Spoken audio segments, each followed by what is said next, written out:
Hello, everybody. Hello. I haven't left the house. And it's 2 p.m. And now I'm streaming in my little corner office like a rat. Like a little rat. Just a tiny little rat. So I was hello everybody. I'm glad you liked my video. Man, I've got my stream chat's always tripping. The ones on the screen are always different to the ones that appear on my own feed. So that's really weird. Sometimes the Twitch one works, but the YouTube doesn't. Sometimes the other way around. Sometimes it seems more random. Anyway, I thought we'd talk about the Nobel Prize in economics because it's Nobel Prize season. Nobel Prize season is upon us. I hope you've all got your hats, your special Nobel Prize hats. So how do you even actually say this? 1 second. Sveriges? You are looking at Julian's pronunciation guide, where we look at how to pronounce better some of the most Hello, mispronounced Julian. words in the world, like this other curious word. But how do you say what you're looking for today? We are looking at how to say the name of the country of Sweden in Swedish. So this is how you say Sweden in Swedish. How do you say it? Sverige. Sverige. Sverige is Swedish for Sweden. Being a pedantic bore. You are looking... Hey, I don't want any more Swedish. That's enough Swedish. Being a pedantic bore who frequently used to say it's actually the Sverige Riksbank Prize in Economic Sciences in memory of Alfred Nobel, not the Economics Nobel Prize. I never actually knew how to say that word. Sverige.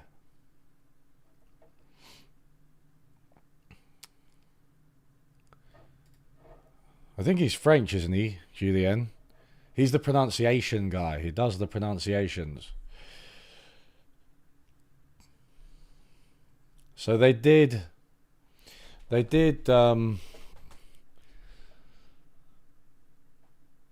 the Nobel yesterday, the economics Nobel, and it went to Joel Mokyr, Philippe Aghion, and Peter Howitt.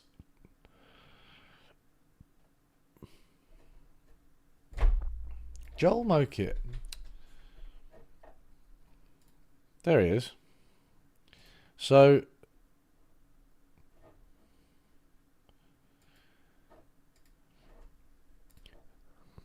for having explained innovation-driven economic growth. Now, the prize was split into 1/2 and 2/4. Whatever that means, I guess it might be something to do with the prize money, but also the prestige. Joel Mokyr, for having identified the prerequisites for sustained growth through technological progress.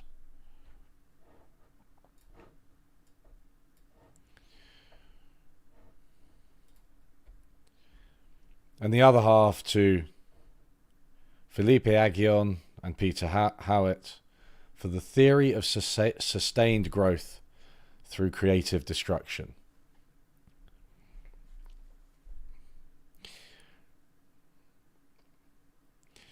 So it is funny, isn't it, with the Econ Nobel, because it's just like, so what? The greatest benefit to humankind, technology and innovation, drive economic growth, like creative destruction. They didn't really invent the theory of creative destruction, did they, Howitt and Aghion? Because that was Joseph Schumpeter, like decades ago, 100 years ago.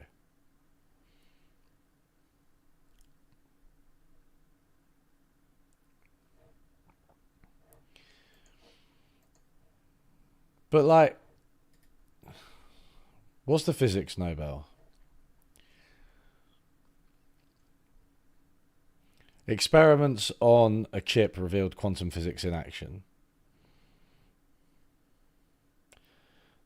A major question in physics is the maximum size of a system that can demonstrate quantum mechanical effects. This year's Nobel Prize laureates conducted experiments with an electrical circuit in which they demonstrated both quantum mechanical tunneling and quantized energy levels in a system big enough to be held in the hand. Okay, so this is like quantum computing stuff. Yeah, okay, interesting. Chemistry. Their molecular architecture contains rooms for chemistry. The Nobel Prize laureates in chemistry 2025 have created molecular constructions with large spaces through which gases and other chemicals can flow. These constructions, metal organic frameworks, can be used to harvest water from desert air, capture carbon dioxide and store toxic gases or catalyze chemical reactions. Through the development of metal organic frameworks, the laureates have provided chemists with new opportunities for solving some of the challenges we face.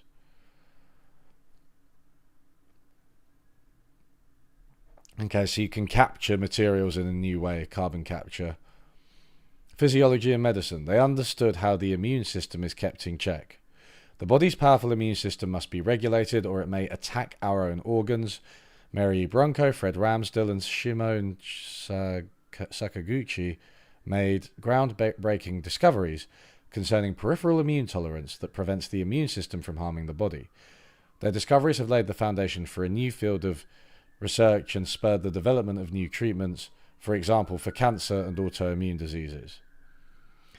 It's just, I mean, I don't know about these fields, right, but new treatments for like cancer and autoimmune diseases, carbon capture, water harvesting, quantum computing.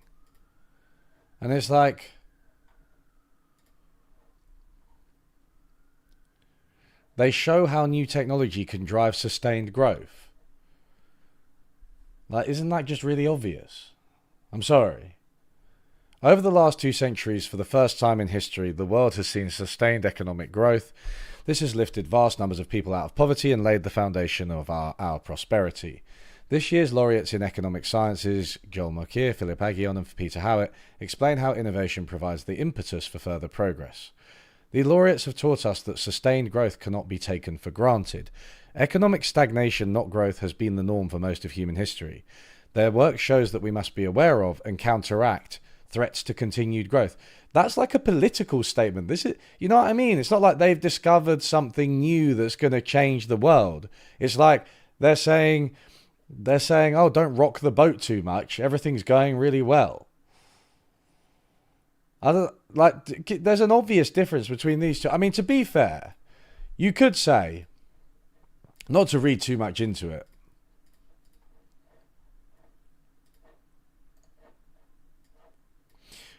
but you got your physics, your chemistry, your medicine up here, right?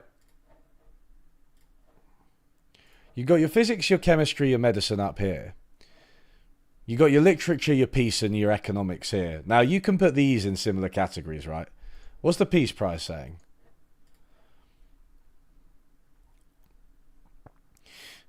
It was a choice of ballots over bullets. The Nobel Peace Prize for 2025 goes to a brave and committed champion of peace, to a woman who keeps the flame of democracy burning amid a growing darkness. As the leader of the democracy movement in Venezuela, Maria Corina Machado is one of the most extraordinary examples of civilian courage in Latin America in recent times. Ms. Machado has been a key unifying figure in a political opposition that was once deeply divided, an opposition that found common ground in the demand for free elections and representative government. I think that's fair enough. Not without knowing too much about her. But, like, obviously that is a political statement, nakedly. But the Economics Prize sort of inhabits this in-between land where it's trying not to be political, but then it is. We must be aware of and counteract threats to continued growth. I mean, I guess that's the closest you can get to like a kind of discovery, like a here's what we need to do. But this is pretty vague, isn't it? If this means anything, she's a right-wing nutter, is she?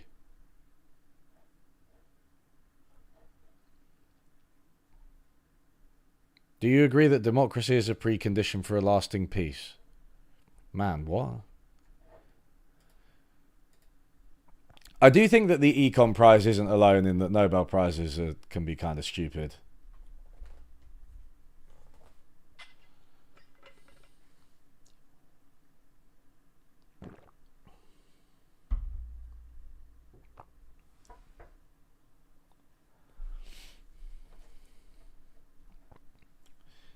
We need to not go into recession. That would be economically poor decision making.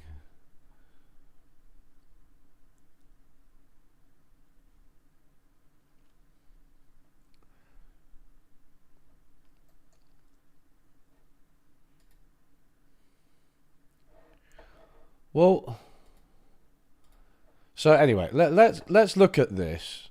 I don't want to be too snarky. I mean, Mokyr is someone who is pretty well known. I don't really know too much about the other two, although I do remember reading modern papers about Schumpeter's creative destruction, which I'm guessing were by Howitt and Aghion. I just don't remember the names.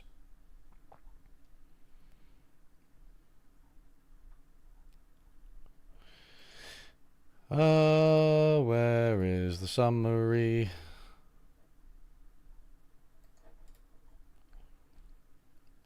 Where's the advanced information? This is what we're doing. So what is there here? Is this interesting? Is it good? Who knows? I guess there's only one way to find out. Sustained economic growth through technological progress. On a daily basis, we are reminded of how fast technology progresses and how it changes the world around us. New discoveries and new innovations affect our lives directly, and they also fundamentally affect the economy. Technological change is of course not a new phenomenon. Progress and innovations have occurred since ancient times. What is relatively recent, however, viewed against the entire history of humanity, is the type of innovation-driven economic growth enjoyed by the advanced countries of the world during the last 2 centuries, and how such high growth rates are sustained. Figure 1 shows the striking lack of persistent economic growth for a longer pre-industrial period, despite some major scientific and technical breakthroughs. The picture shows GDP per capita in England, where historical national accounts have been constructed going back to the 13th century, and is broadly representative of human history across the world up until 1700. What?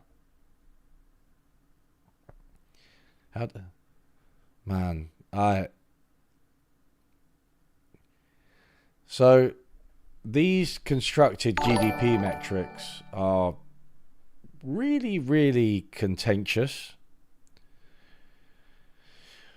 Largely because GDP is a measure of activity in the market economy, value added in the market economy, and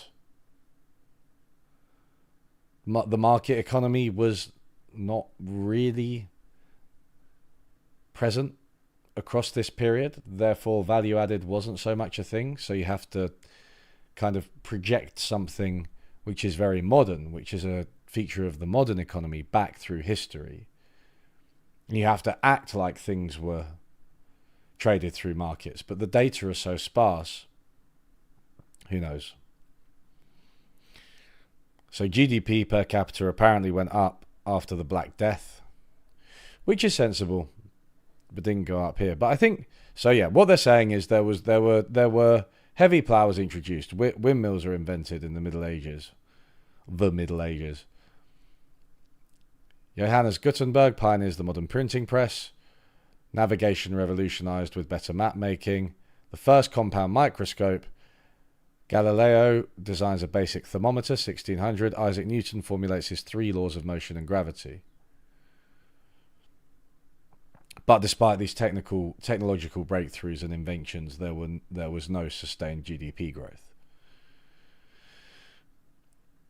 So, I don't know. This data is kind of contentious, but also just to say England is broadly representative of human history across the world up until 1700. Like, come on. It's a ridiculous statement. How do you know that?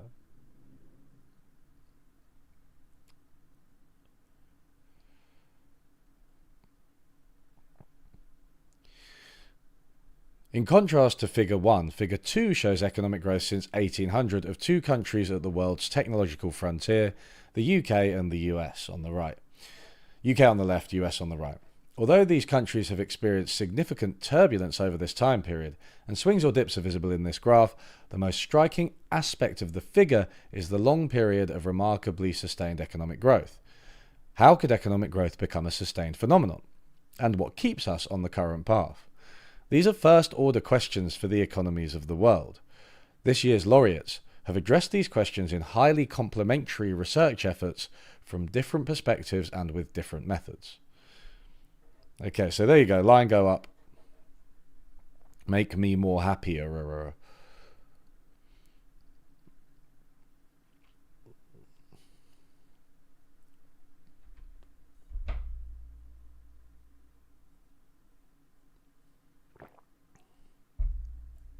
My view on Douglas North. You know, I don't actually know that much about Douglas North. I didn't, you know, I mean, obviously everybody knows about NIE and the last year's Nobel Prize, but I haven't like looked into it in depth. Certainly not recently. Joel Mokyr. Let me make sure I'm pronouncing this correctly.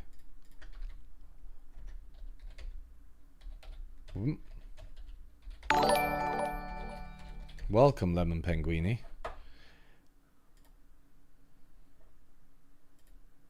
Mokyr. Mokyr. Mokyr. Two completely different.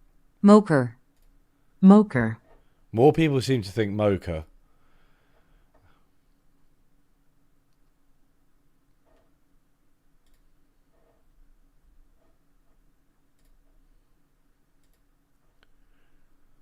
Mocha. I think it's Mocha. An economic historian studied how growth became sustained as a result of a set of key prerequisites that were not jointly present prior to the Industrial Revolution, but have been since then. Of central importance is how science interacts with technology, i.e. economic production in practice, and that society welcomes technological change. One of his main study objects quite naturally was the Industrial Revolution, since it defined the transition between the two regimes in Figures 1 and 2.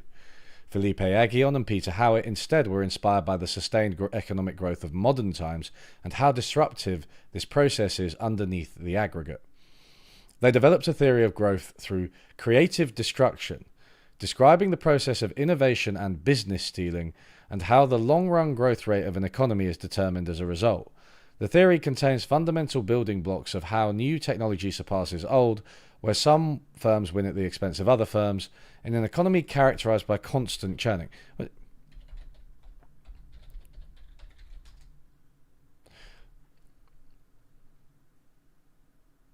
There's one citation of Schumpeter. Oh no, sorry, 12. It was like okay. They do. Good. I was ready to be pretty annoyed then. Fine. They still didn't develop the theory though. But I think what's going on here is that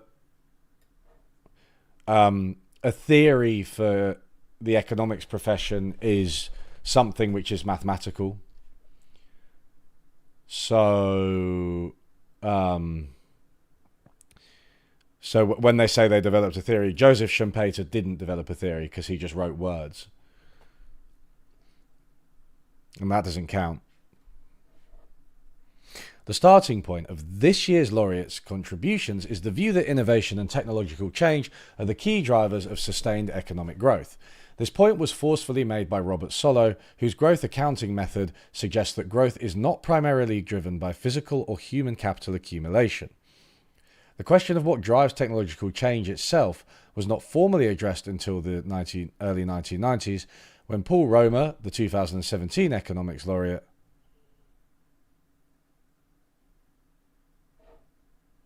wait,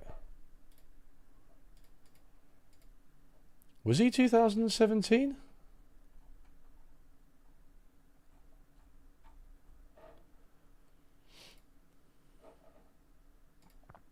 Was Roma 2017? I thought he was 2018. It doesn't matter that much. I'm just like... Such a funny long title. Did you know that economic stagnation, not growth, was the norm throughout most of human history? Need to get somebody to do their better to do their website. Oh, okay, here you are.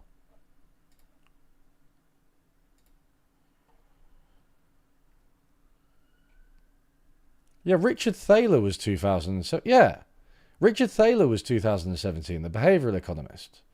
So Paul Romer wasn't 2007. I mean, whatever. Like, it's not that big a deal, but it's just really weird that they don't know their own Nobel laureates.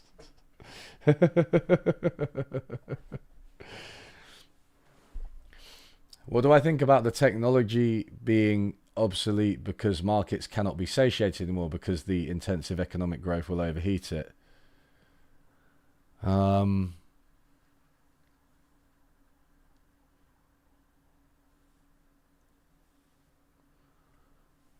don't know if I understand that point. Are you talking about like bubbles?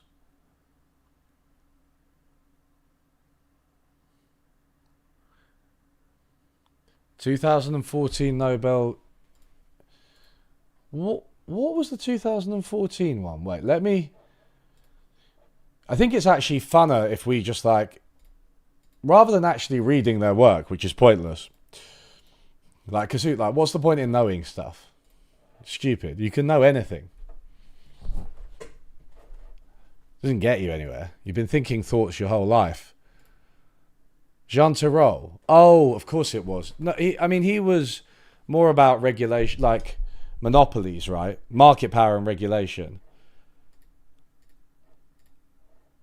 But I do think that links with this Nobel because I think the Aghion and Howitt, they talk about this. So it does link up, definitely.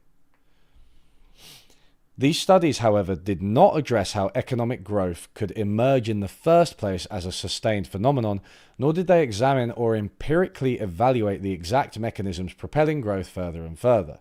Even taking for granted that innovations and technological change are the key driver of economic growth, innovations predate the period of sustained economic growth by millennia. This year's laureates both explain how innovations feed into sustained economic growth and how a regime emerged in which new products and processes are continuously introduced in the marketplace despite the conflicting interests they create. So they're essentially saying that innovation and technology isn't enough, you need markets and capitalism. I wonder how this relates to the Enlightenment. Is the Enlightenment as... Okay, they mentioned the Enlightenment. Is it as unique as the Industrial Revolution historically?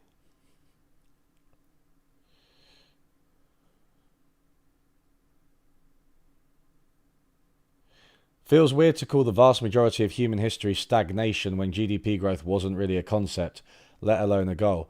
I do object to the implication that people were just sort of lying around in their own shit for everywhere for 100, 200,000 years before modern GDP growth. I just don't think that's true. I think it's much more...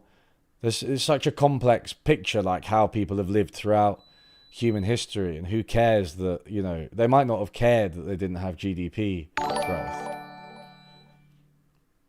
Hello. Thanks for signing up. Stop beeping, dishwasher. Everyone's sick of you.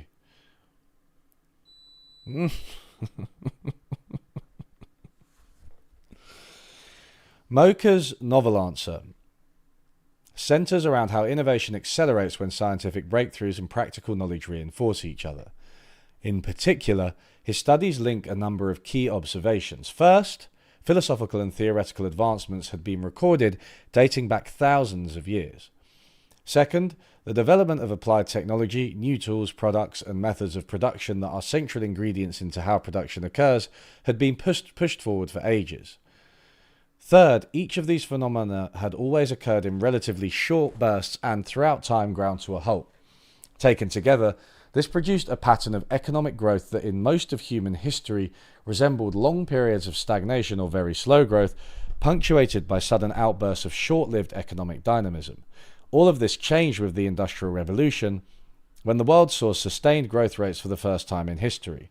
In a string of focused but crucially related contributions, Mokyr arrived at a synthesis that puts the interplay between science and applied technology at the heart of the articulation. The Enlightenment in particular was a major burst to science, but it did not mechanically generate applications that led to economic growth. For that, the practitioners were key. At the same time, Mokyr also documents how new innovations challenged old ways and met resistance from established interest groups wanting to thwart technological change. Therefore, intellectual tolerance for new ways of thinking and openness to ideas was crucial for removing major roadblocks to technological progress. Practitioners, ready to engage with science along with a societal climate embracing change, were, according to Mokyr, key reasons why the Industrial Revolution started in Britain. Mokyr's narrative is constructed from a wide variety of historical sources from all of human history and both qualitative and quantitative work. The narrative has also been successfully tested with econometric studies by Mokyr himself as well as others. You know, I'd like to speak to my friend Matthias Krull about this, because this is kind of his bread and butter and he's quite critical of this kind of narrative. But I mean, right now this all seems pretty fine to me. I think Mokyr's work is kind of interesting.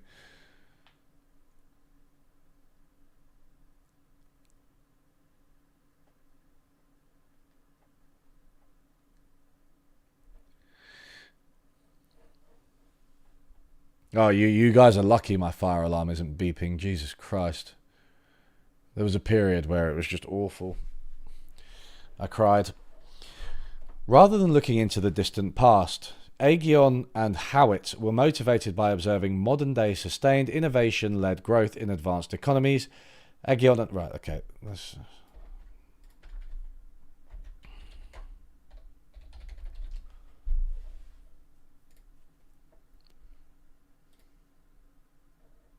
Aghion.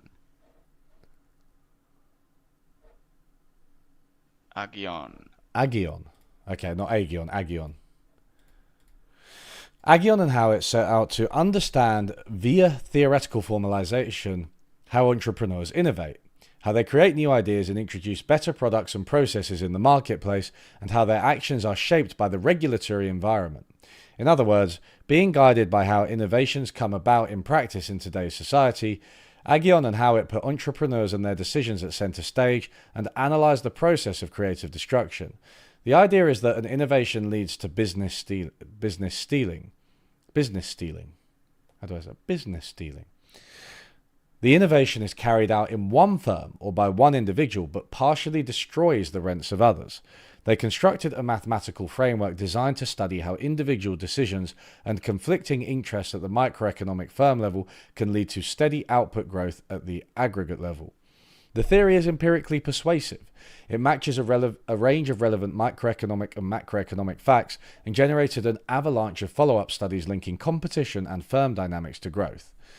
The basic model proposed by Aghion and Howitt and the literature that followed described innovations not as complementary to pre-existing activities as in Romer's work, but as another polar case where new goods are perfect substitutes with old ones, and in fact simply better than existing goods.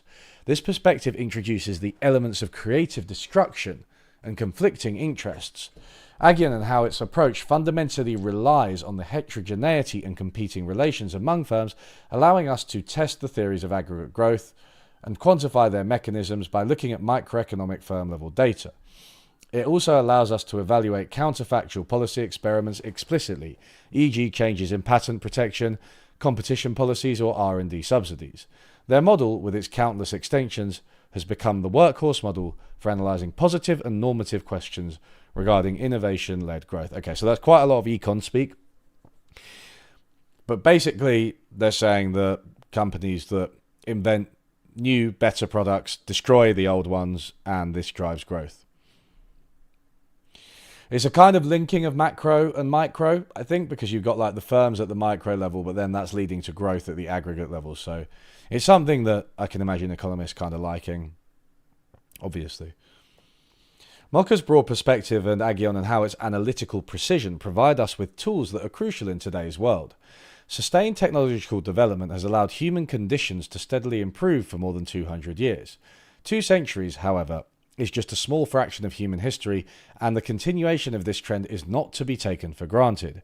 Impediments to the open exchange of ideas and fading support for science could pose future threats to economic growth. So, like, this is what I thought was going to happen with this paper, which is that I think it's going to turn quite political.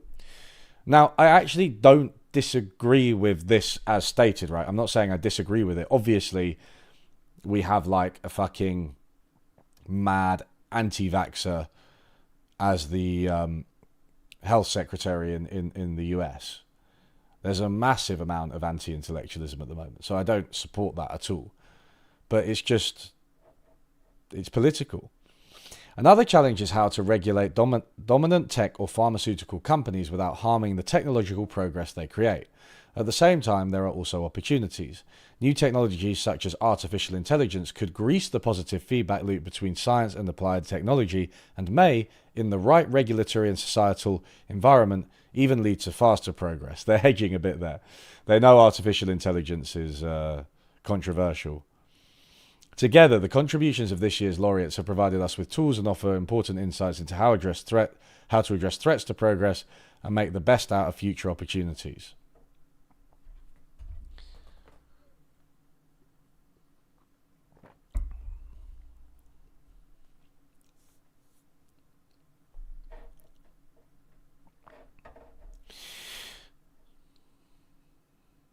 Okay, so the takeoff. So we're going to Mokyr first.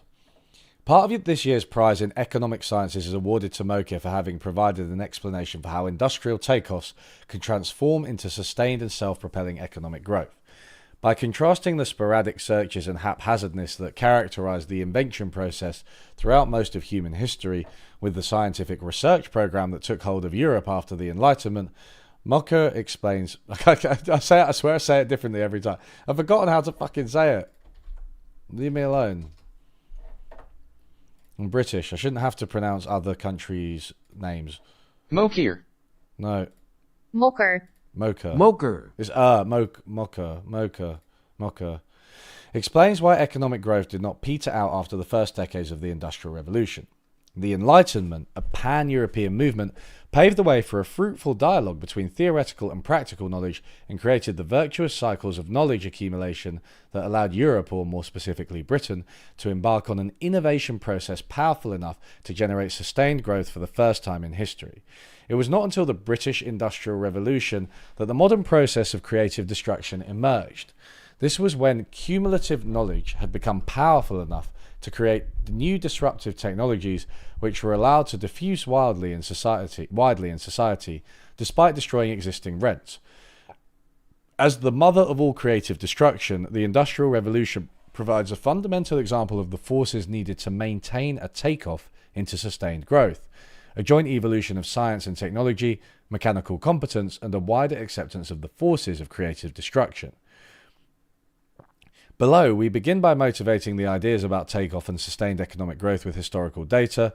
The document then remarks upon the point of departure in the literature where Mokyr's work emerged. Thereafter, the contribution and empirical evidence and empirical follow-up studies are described, and finally, the impact of Mokyr's work is discussed. Yeah.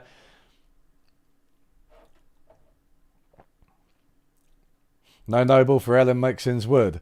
I know. If you want to talk about how capitalism emerged, I mean, maybe they'll get to it, but I doubt that they touch on the emergence of markets. I think what I'm getting is it's like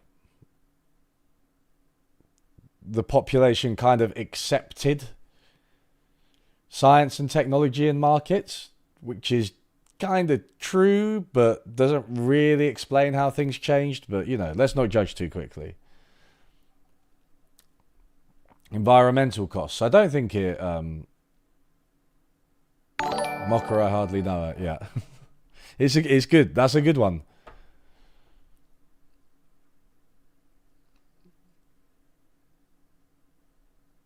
AI-led economy, what? Hook it up to enough sources of information? No, AI has horrible hallucinations.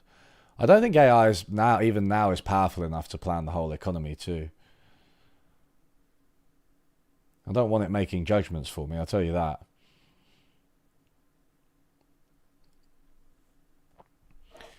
A lot of economists are ahistorical. Yeah, I mean, it is true. By studying technological creativity in various historical societies, Mokyr noted that some societies were highly creative, while others were much less so, without this having much relationship to the process of economic growth. Yet, history did experience periods of short-lived economic expansion. Figure 3, this is kind of interesting, isn't it? Figure 3 provides examples with recently constructed GDP per capita series from 6 European pre-industrial economies, summarized and discussed by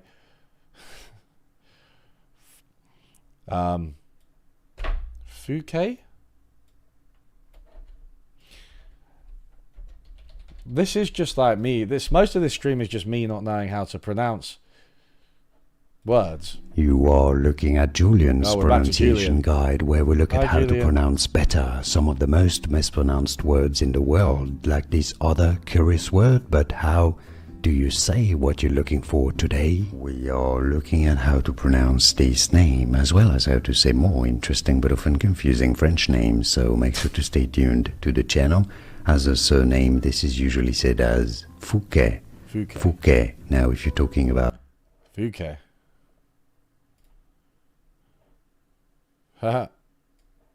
Fouquet and Broadbury. The figure shows that in Italy during the Renaissance of the 15th and 16th centuries, Sweden during its great power era in the 17th century, and Holland during the Dutch Golden Age, commonly set between 1588 and 1672, all experienced pre-industrial growth periods that eventually fizzled out, failing to produce a takeoff.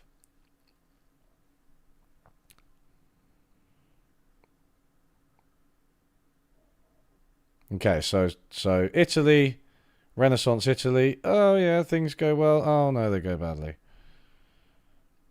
Sweden. Yeah, great power. Oh no. Portugal. Hey. I wonder what happened to Portugal over this period. Why did things get worse in Portugal? Has anybody watched a video called The Death of Free Trade recently? Spain. I don't see anything good happening in Spain. Why is Spain there? Holland. But wait, they failed to produce a takeoff, but then it did. Oh, I don't understand. Figure 4 places the takeoff in... Oh, wait, sorry. Instead, the takeoff took place in Britain with the Industrial Revolution, dates commonly set between 1760 and 1830. As shown in Figure 3, growth rates started to increase already in the late 17th century. However, what set Britain apart from the rest of the sample experiencing periods of positive growth was that these rates became sustained, building up to the first takeoff into modern economic growth. But that's Holland. But Holland is sustained. Like, you can argue that it imported the growth from Britain, but that, I don't understand. That's going up. Line go up.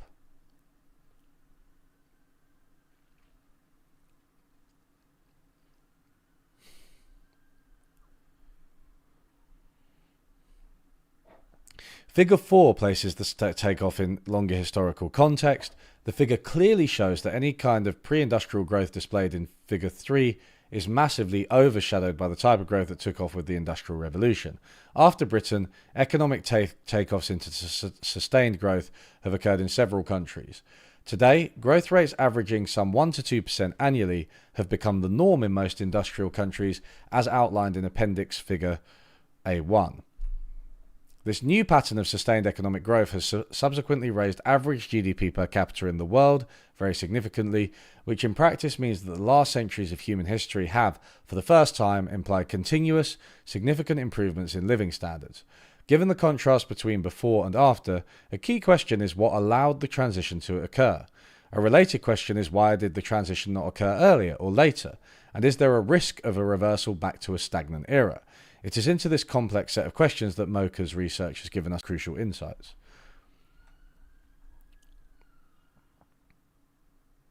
Right. But I don't... So, some people do place the emergence of the Industrial Revolution or of capitalism in the Netherlands before England. I don't know if that's true, but it's just weird that they're like, it failed to take hold in Holland. It failed to take hold in Holland, and then the graph is like, line go up in Holland. And we know that Holland, obviously, or the Netherlands, is a rich country today.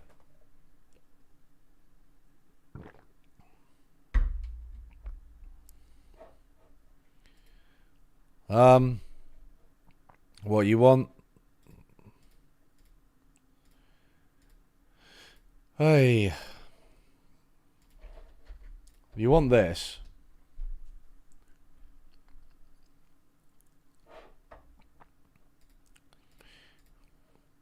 For most of the 20th century, historians and economic historians searched for clues by investigating a number of specificities of the British Industrial Revolution.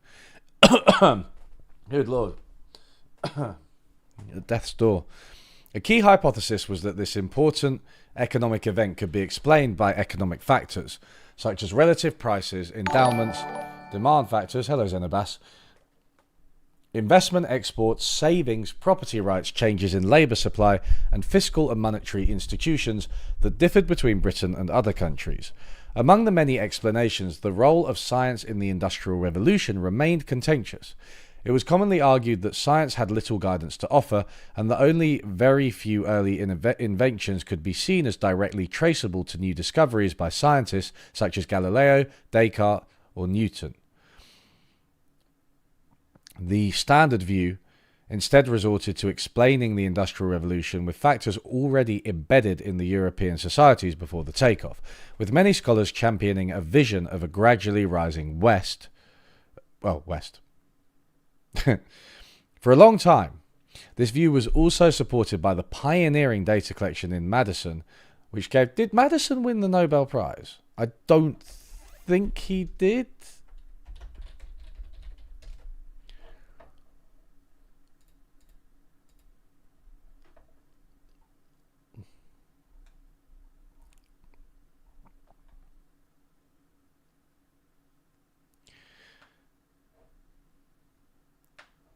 He died. He went and died, didn't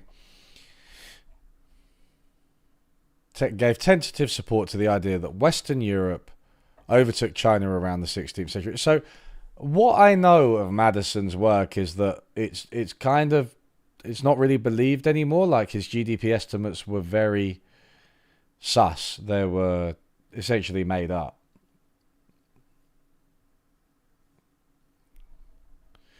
Simultaneously, a parallel literature in economic history focused on measurement of macroeconomic variables and producing long time series.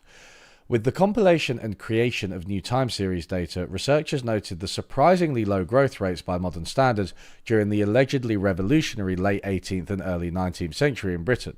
A revisionist view of the Industrial Revolution emerged, viewing it as a gradual acceleration onto steady but unspectacular growth path, with rapid productivity advances confined to relatively few sectors.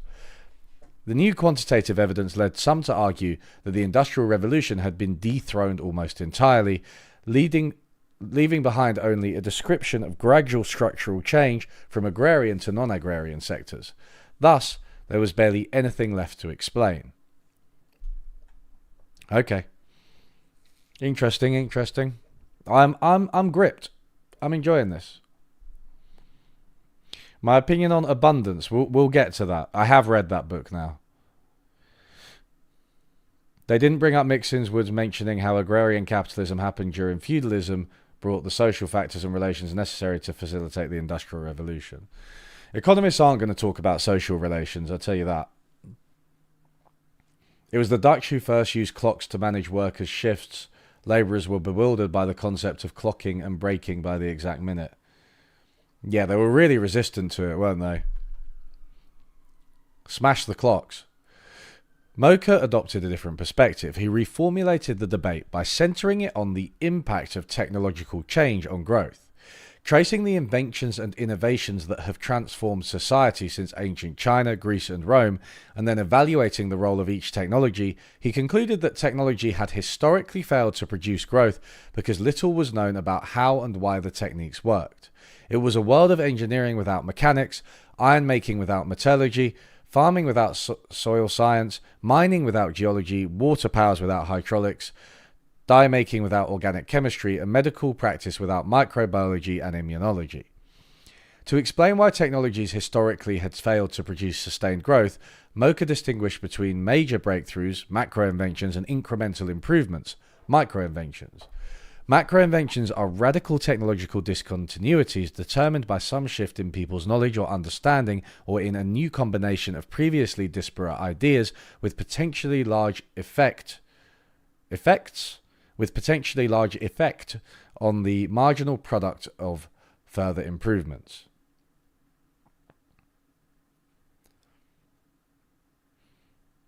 Okay. They increase productivity, basically. Micro-inventions, on the other hand, are incremental improvements to existing technologies explained by changes in economic supply and demand. That is, micro-inventions are closer to everyday economic life and provide a key link between technology and the economy.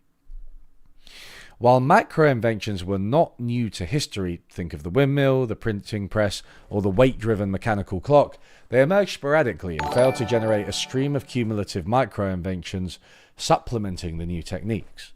Likewise, the drift of cumulative micro-inventions resulted in many incremental improvements that soon ran into diminishing returns, in the absence of new, more abstract ideas that widened the horizon. When no one knew why things worked, even radical technological shifts failed to generate the applications that made them useful in production processes. In such a world, economic resources were not allocated towards improving technologies, as potential investors were just as likely to waste valuable resources on fruitless inventions that would never work, such as perpetual motion machines or artificially created gold.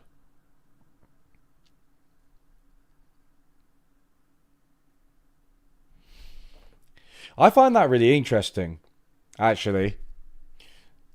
So if you have inventions without science, you don't understand why the inventions work. So you basically can't distinguish them from magic. And so you end up kind of squandering all your money on, all your time and resources on alchemy and things like that.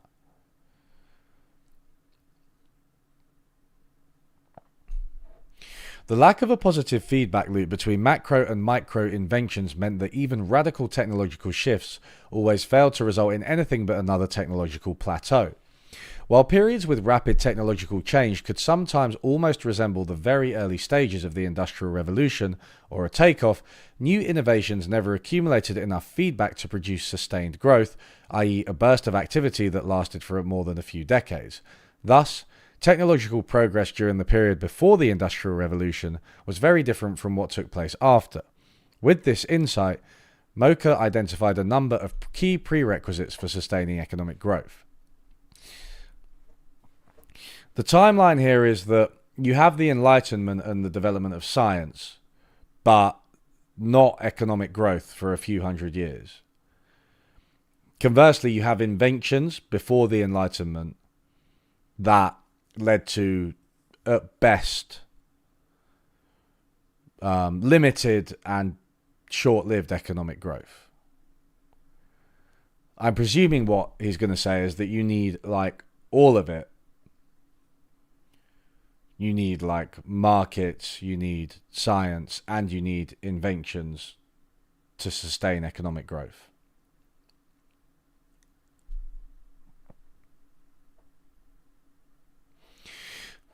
A first key prerequisite for sustained growth, according to Mokyr, is the joint evolution of science and technology.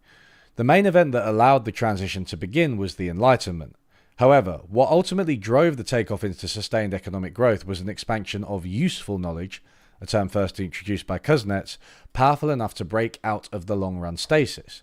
In The Gifts of Athena, Mokyr developed the theory of the knowledge economy as a driver of sustained growth, able to generate positive feedback loops between macro and micro inventions.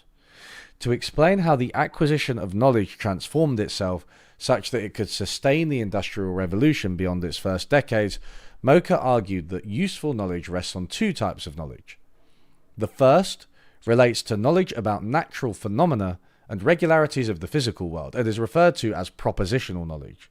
The second dictates how things work in practice and is referred to as prescriptive knowledge. Propositional knowledge serves as the support for the techniques carried out when economic production takes place. Although broadly similar to the standard distinction between science and applied technology, or theory and empirical knowledge, the concepts differ. Propositional knowledge is not science in a modern sense, since it could contain theories and observations of importance to the way techniques were historically carried out, and yet today be regarded as incorrect. I'd say this is not that well written. It was not until propositional knowledge started to contain more scientifically tested and tried components.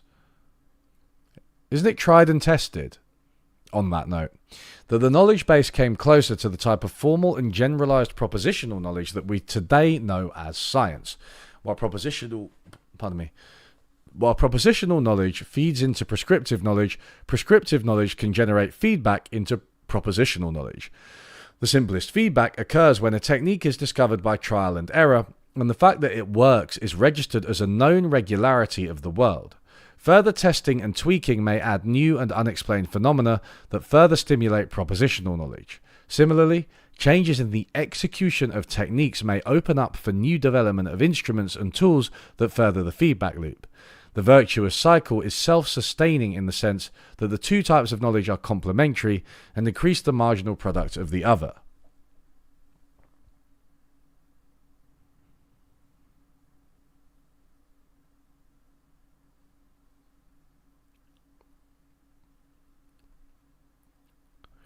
Okay. It is kind of just theory and practice they're talking about.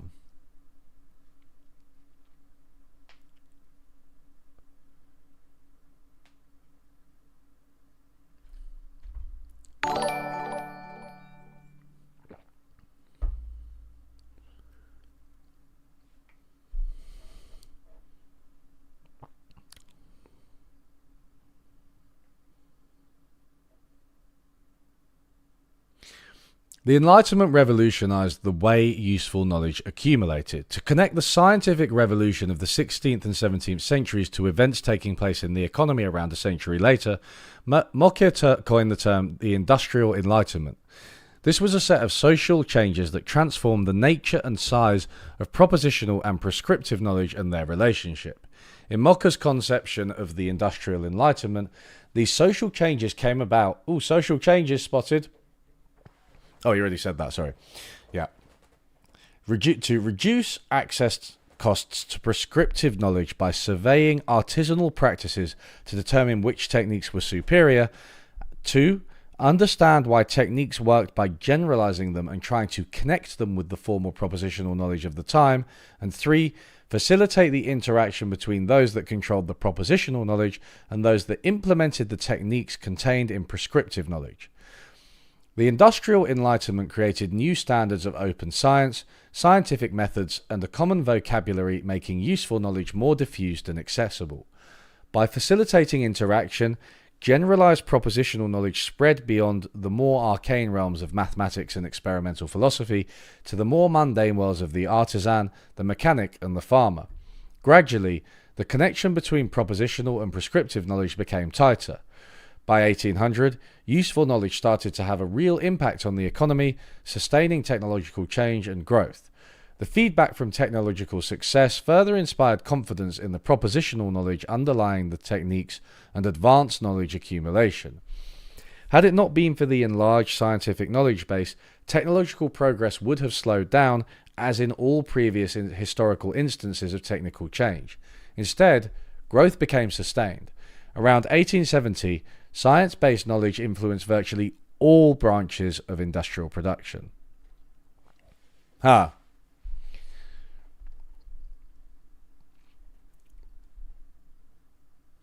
I don't know if the scientists have to be businessmen, Crystal Maiden Punk. It seems like there's a link between the two, but...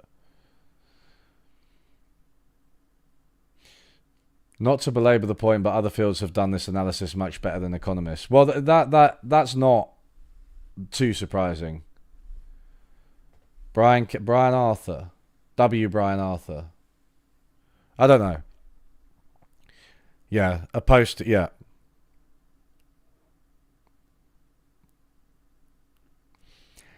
You could do replace the word progress with the word posting throughout this.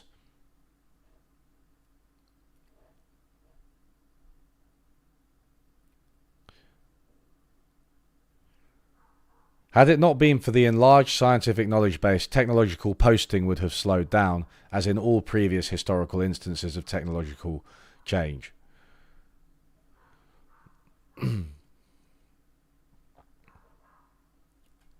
I don't know how many historians are cited in this. I don't think they...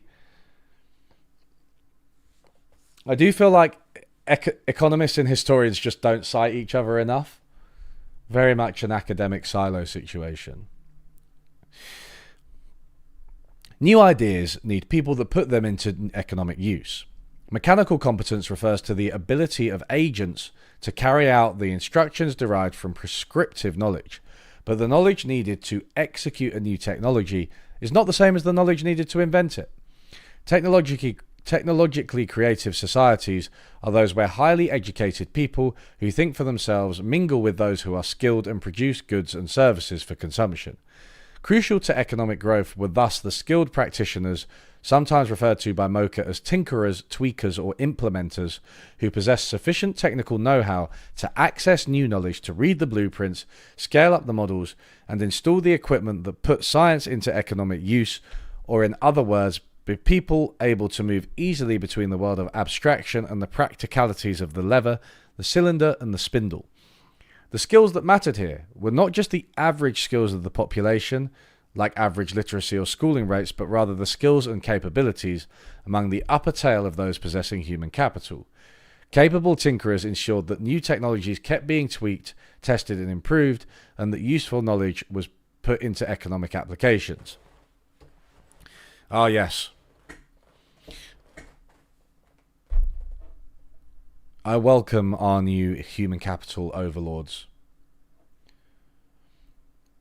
This all seems very woolly. I some of it's like okay. I'm interested in this debate, right? Like, how did the Industrial Revolution happen?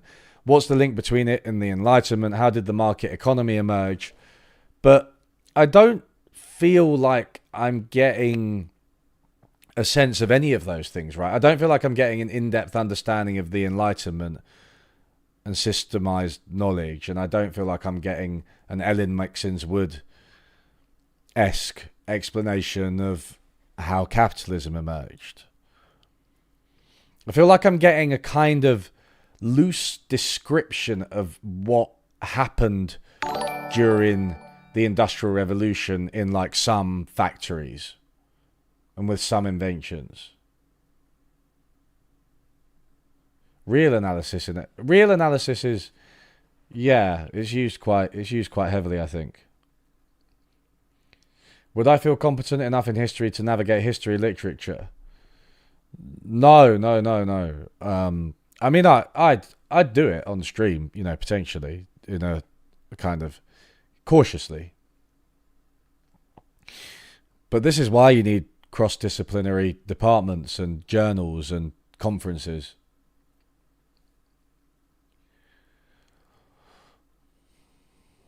The Enlightenment not only helped enlarge the scope of propositional knowledge and its connections to practical use, but it also governed the societal changes needed to release the disruptive forces of creative destruction into society.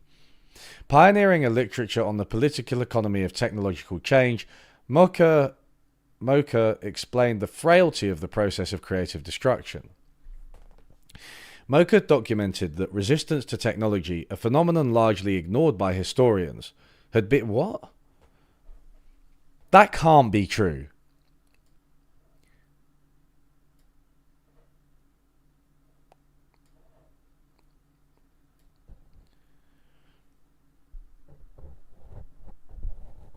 I feel like this is a worse version of the 2024 Nobel winner framework.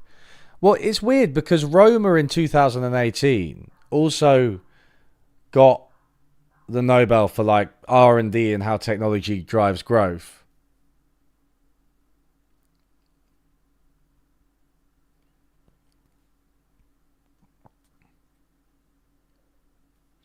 Can that can't be? Do we have any historians in chat?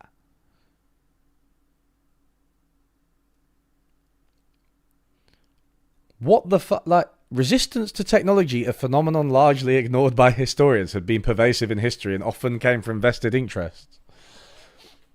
This is, oh God, economists, they just... I'm trying to be charitable here. They just tell on themselves, don't they? These vested interests involve those whose assets, i.e. formal skills, tacit knowledge, reputation, specialized equipment, ownership of certain natural resources, or barriers to entry that secured monopoly positions, etc., were somehow threatened by the new inventions. Vested interests could be identified among those intellectuals who were opposed to new technology on principle, the latter being the main concern of Schumpeter. With the Enlightenment, however, a cultural shift in human beliefs and attitudes towards nature took place. A new willingness to harness nature to human needs helped overcome the barriers to technological change by creating a culture of growth that formed the basis for social and institutional change. Specifically, the Enlightenment paved the way for new institutions. I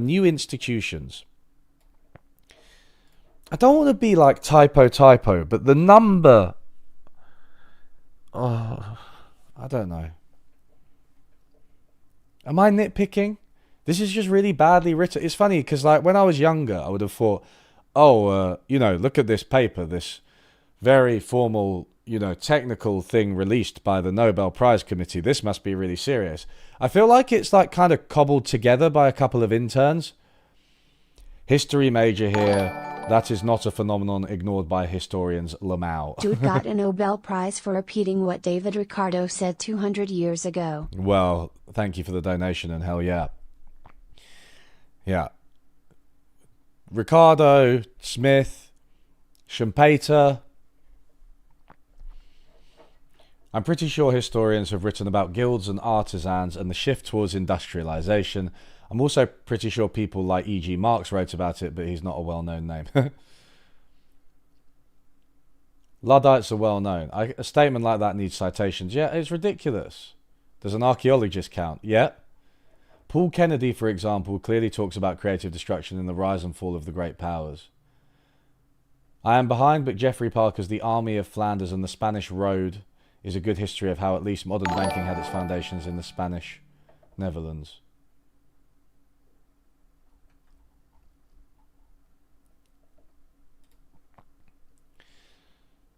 I think this is interesting, but it misses sociological factors. You can't really write about the emergence of capitalism and not deal with Max Weber. Yeah, there's really nothing sociological here.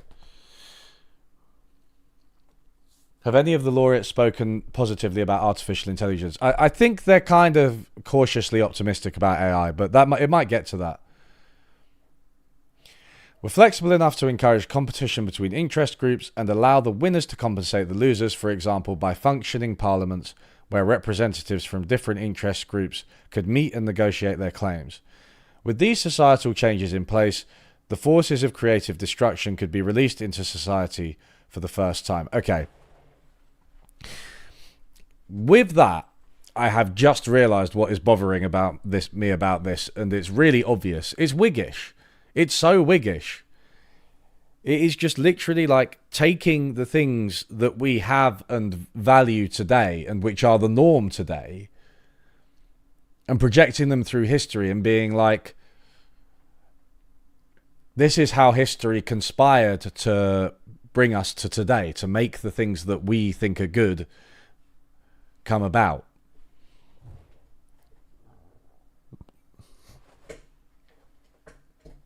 That's just what is Whiggish.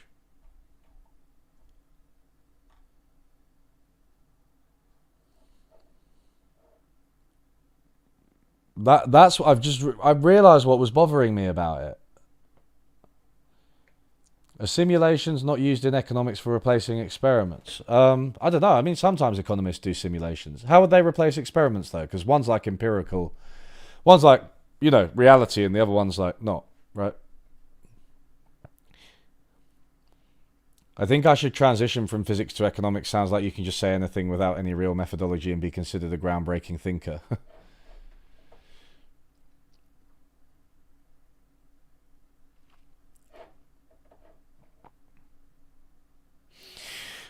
Mokyr bolstered his theoretical proposition by providing three types of empirical evidence: macro-level comparisons, an analytical narrative through historical case studies, and quantitative evidence. Below, we illustrate each of these in turn. With large macro comparisons from different historical periods and parts of the globe, Mokyr demonstrates that history has seen several periods of technological change that failed to translate into sustained economic growth. In every instance, one or several aspects of the key ingredients producing sustained growth, a joint evolution of science and technology, mechanical competence, and social acceptance of creative destruction, were lacking. For example, the civilizations of ancient Greece and Rome were distinguished by advances in philosophy, geometry, architecture, and political science. Yet, these advancements failed to translate into practical products and techniques that could have been used for the betterment of human needs. As a result, technological progress in sectors impacting material living standards, such as agriculture, textiles, and the use of power and materials, were modest. Similarly, the Renaissance brought back the classical ideals and helped advance them in large numbers of new technical how-to books and manuals that diffused across society. Still, the distance between propositional and prescriptive knowledge remained large, and the lack of local skilled labour and mechanics made it difficult to put theoretical ideas into practical use. New visions therefore often ended up being unrealised, just like Leonardo da Vinci's thousands of sketches for machinery that were mostly left unrealised in his lifetime.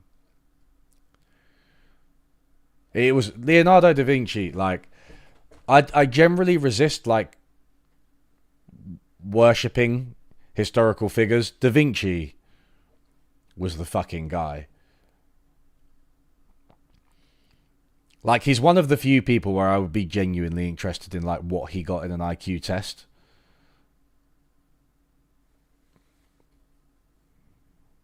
He just, like, invented the helicopter. This paper is obviously lacking the emergence and development of fully automated gay-space communism economic system. What a shame. Yeah, maybe the next one will go to Aaron Bastani. That bit about Rome is straight up wrong.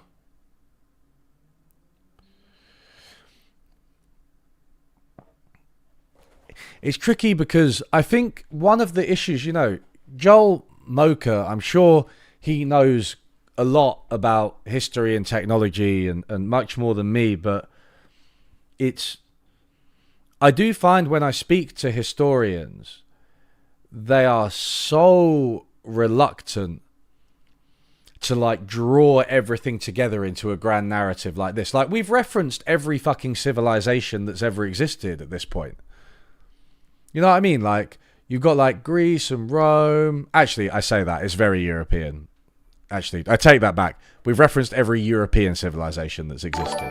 But you know what I mean? They're going back across large spans of history, completely different civilizations, and making these statements. And I find historians are so resistant to that kind of thing.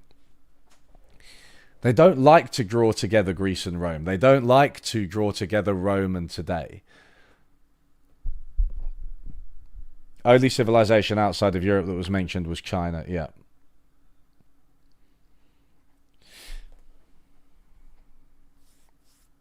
No, they won't. No, they haven't mentioned any Middle Eastern ones, I don't think.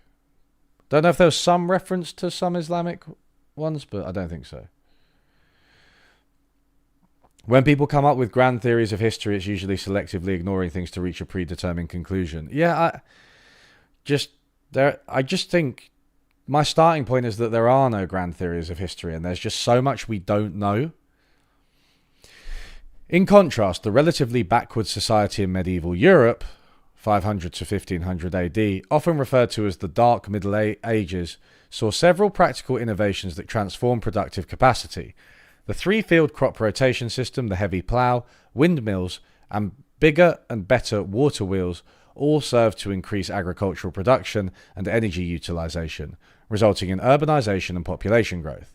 The problem was a general lack of understanding of why things worked, resulting in an invention process that was too sporadic and scattered to generate a powerful takeoff into sustained growth.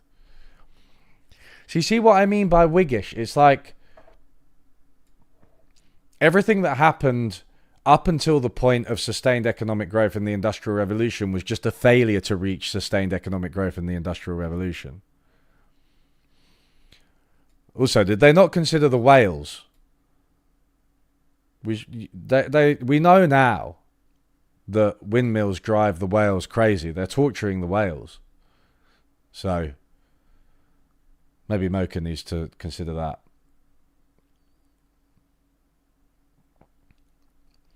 Is there work the winners co-authored that might be a bit less fluff and more substancy? Yeah. Ooh. Well, the thing is, it'll be quite like, it'll be quite mathematical. What's going on? What's going on? Why are you doing this to me?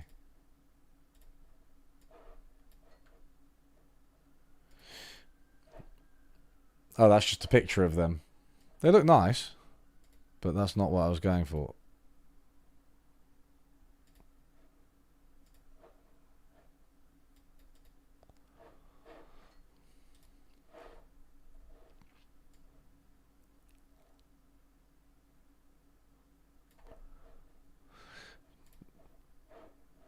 Oh my god, I don't care. Stop notifying me of things, Adobe. We're only on page 14 of this. Of the PDF. We're not even halfway through, but the most central macro level comparison in Mokyr's work is that with China. Okay. Until the 14th century, China had a lead in technological development over Europe. Major Chinese inventions in ploughing, blast furnaces, textiles, time management, maritime technology, paper production, and the production of porcelain, lacquers, explosives, and pharmaceuticals eventually found their way to Europe, either as imports or by reinvention. Yet China failed to experience an industrial revolution. Instead, innovation gradually slowed down. In some sectors, such as clockmaking and shipbuilding, even technological retrogression took place. China failed to develop a system of formal logic, and was not able to make the shift from the experience-based process of invention to more science-based methods.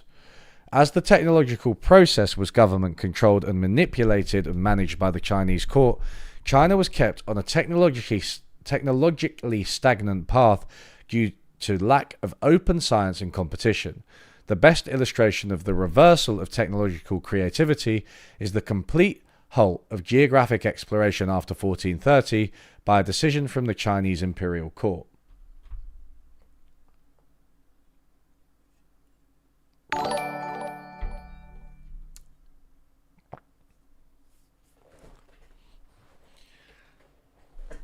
Hello, Daniel. The Dark Ages is an anachronism. They tried to soften it by conflating it with the Middle Age, but completely missed the point.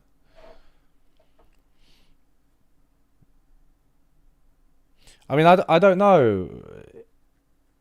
Things like the Mongol Empire may have had an impact on Chinese innovation. It is interesting. Like, to what extent does war just explain, or not war, but conquest, right? Being literally taken over, invaded and subjugated. To what extent does that explain some of the lack of sustained growth? In part, Mokyr built his new perspective on innovation-driven growth on a large number of case studies, where his focus on why the Industrial Revolution was first seen in Britain is a prime example.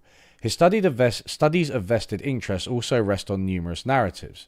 We now briefly discuss each of these. While the Enlightenment movement was common to Western Europe, it was Britain that first created synergies that accelerated sustained technological innovation and growth. Drawing on a variety of sources, Mokyr arrived at a synthesis consistent with both the timing and place of the Industrial Revolution, summarized and developed at length in Mokyr 2009.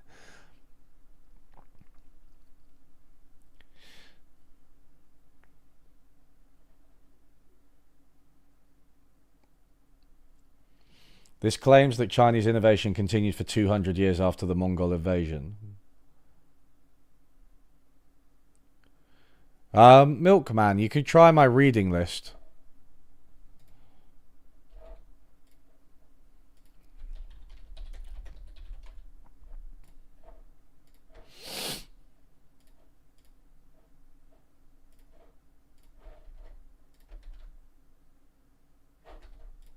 Oh wait, is that the... No, it's this one, right?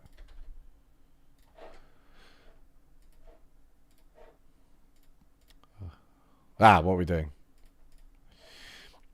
The argument was based on inductive reasoning obtained from a multitude of different primary sources such as biographies, letters, philosophers' writing, technical manuals, government reports, and secondary sources, like historiographies. Importantly, Mokyr 2009 stressed that the Industrial Revolution must be understood as a broader shift involving the entire society.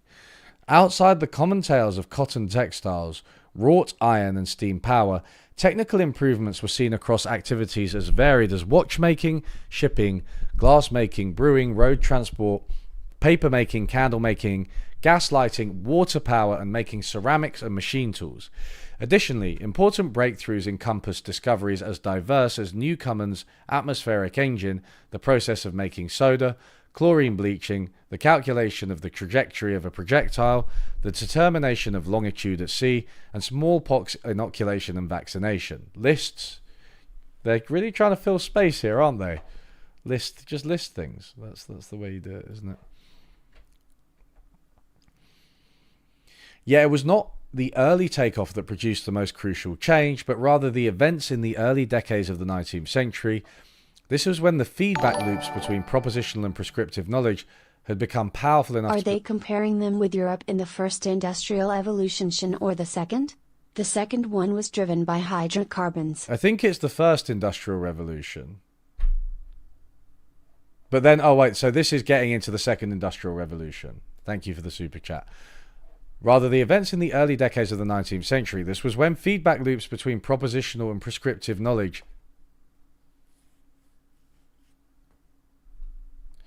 had become powerful enough to put the economy onto a new path with innovation and growth rates that could be sustained over the long run.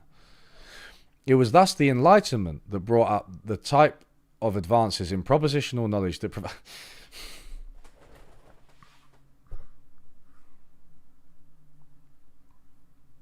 Does anybody want to keep reading this? Because I don't.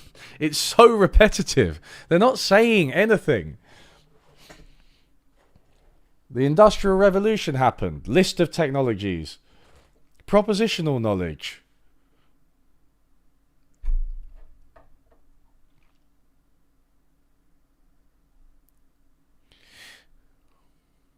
Wait, so Britain had several features that gave it considerable, albeit temporary, advantage. Most importantly, Britain's political structure involved a meta-institution that was flexible enough to change and adapt to the new world. This function was filled by the British Parliament, a place where different interest groups met, bargained and compromised within certain pre-specified rules.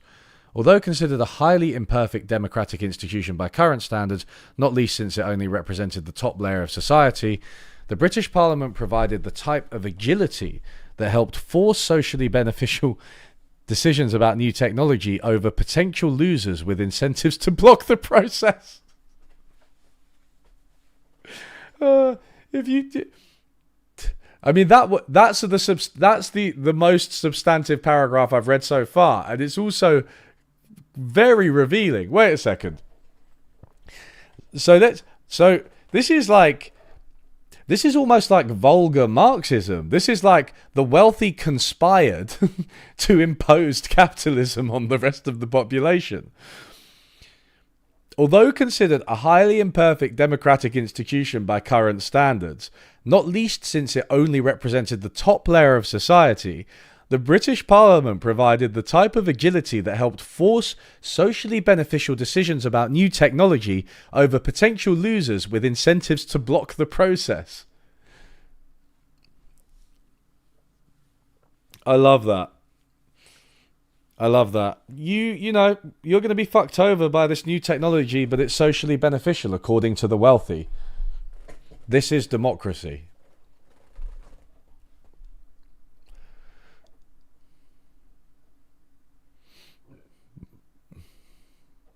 In his analytical narrative, Mokyr offers many examples of how the process of creative destruction met with fierce resistance to technological change by vested interest groups.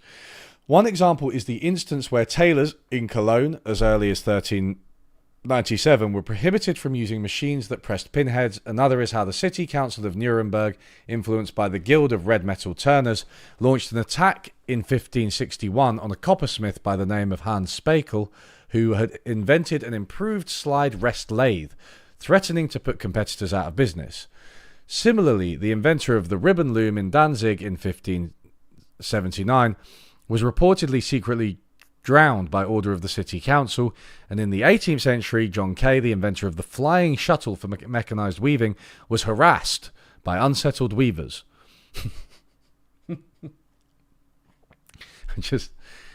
I just like how it goes from like someone literally being drowned to just like maybe a few people calling John Kay names in the street or something like that.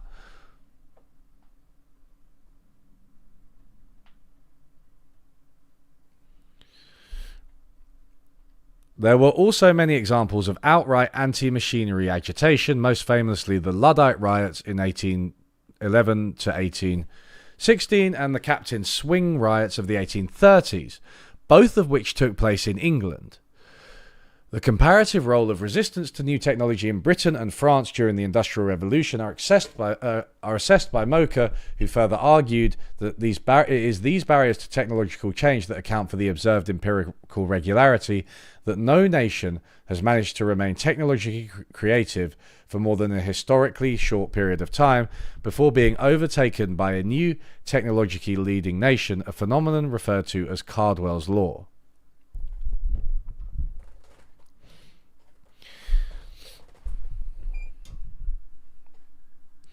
So there's lots of so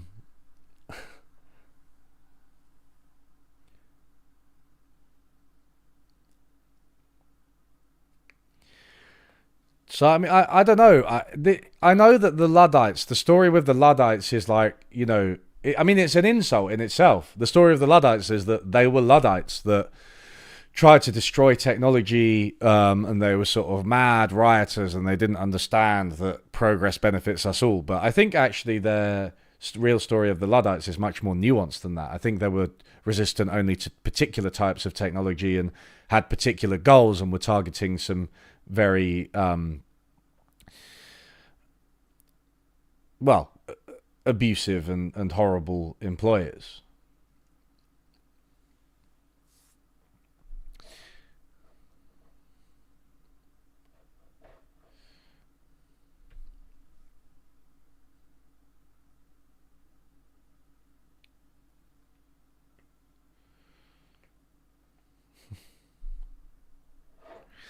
People are so uncomfortable with change, they tend to kill technological progress.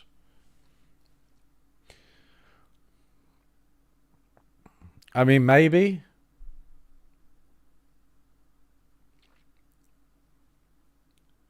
The blood in the machine.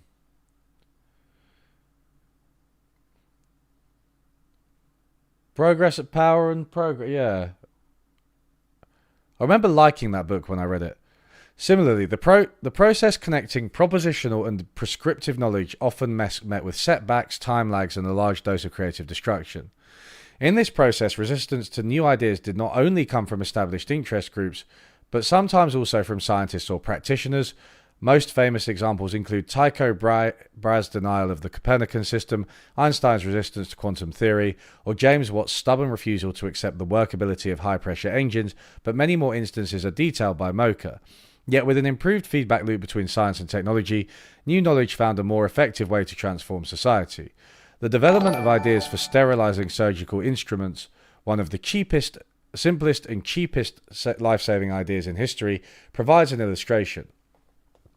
The idea is often attributed to Oliver Wendell Holmes and Ignaz Semmelweis in the 1840s, although similar thoughts can be traced back to the 18th century. Initially, the idea that contaminated matter could be transmitted by physicians was, however, met with so much resistance that Holmes dropped it entirely and Semmelweis decided to leave Vienna in disgrace. It is argued that the opposition mainly came from medical practitioners who found the thought of themselves actively transmitting diseases being somewhat of an insult, but another part of the problem was that neither Holmes nor Semmelweis could explain why new sanitary techniques could work. It was not until the 1860s and after the findings of Louis Pasteur and Joseph Lister that these ideas were revived. By then, the epistemic base of the knowledge was larger and statistical and experimental techniques were becoming more effective. By the late 1870s, sanitation recommendations became standard techniques.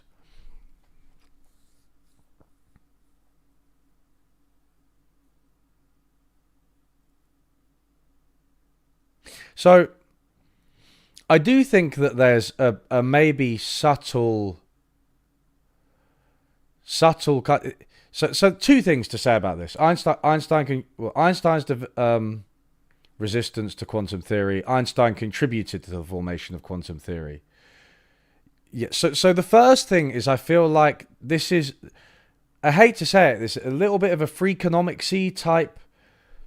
You know, all these anecdotes, all these kind of old wives' tales, and some of them might be true, but there's probably a lot of complexity and nuance if you know a lot about them. And bringing them all together, like people just resisted new ideas and new technologies, I don't think that that's a sufficiently in-depth.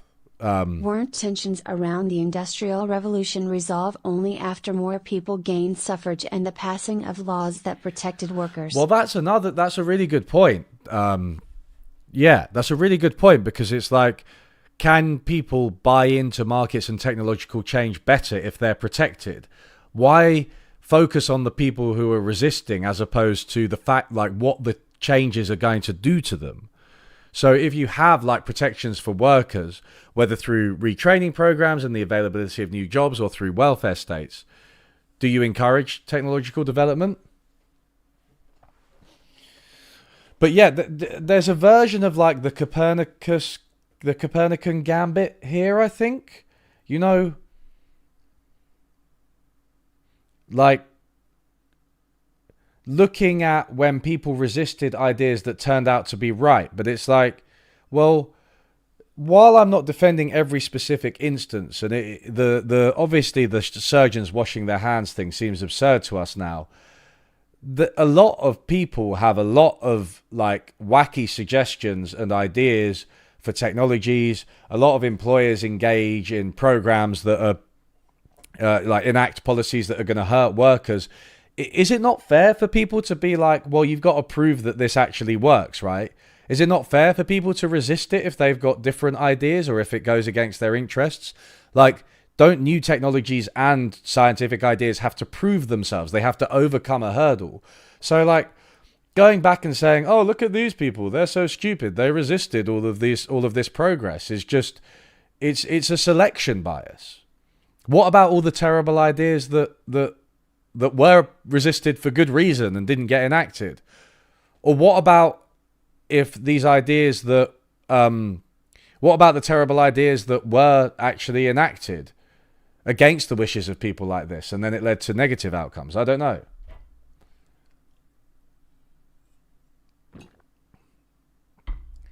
Einstein had philosophical objections to the common interpretations of quantum theory, but he wasn't denying the science or trying to stop it. His Annus Mirabilis papers include quantum theory. Well, thank you, yeah. I think that makes a lot of sense. If only the people who resisted the change wrote things down. If only, then we could read them. I don't know. Quantitative evidence. Okay, I'm kind of interested in this. In collaborative work, Mokyr has provided a series of tests based on quantitative analysis supporting the core insights about the expansion of scientific knowledge, the practical applications, and the connection between them. A joint evolution of science and technology. Mokyr collected a wealth of qualitative and quantitative evidence of the spread of the Enlightenment through various global institutions for knowledge transmission, such as the Republic of Letters, a long-distance intellectual community involving Europe and the Americas, and the emerging national scientific societies such as the Royal Society in Britain, the French Academy of Sciences, and the Royal Swedish Academy of Sciences. Sorry, the sentence was so long there, I broke down. Mokyr traced the intellectual origins of the Industrial Revolution in an attempt to quantify the Enlightenment.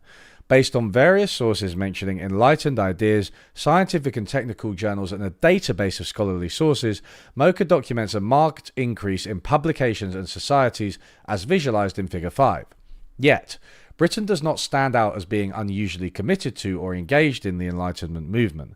Thus, the quantitative evidence speaks in favour of viewing the Enlightenment as a pan-European phenomenon, gradually taking hold of many Western societies, albeit with different national styles, and emphasis in the nature of knowledge spread and creation. Britain's advantage lay in its abundant supply of mechanical skills, an advantage that was extended during the continental political upheavals of the revolutionary and Napoleonic eras. However, European variations in adoption rates were a matter of differences in degree, not kind. Because of the inherent characteristics of the pan-European industrial Enlightenment movement, convergence of technology and income materialized with delayed European takeoffs in the 19th century.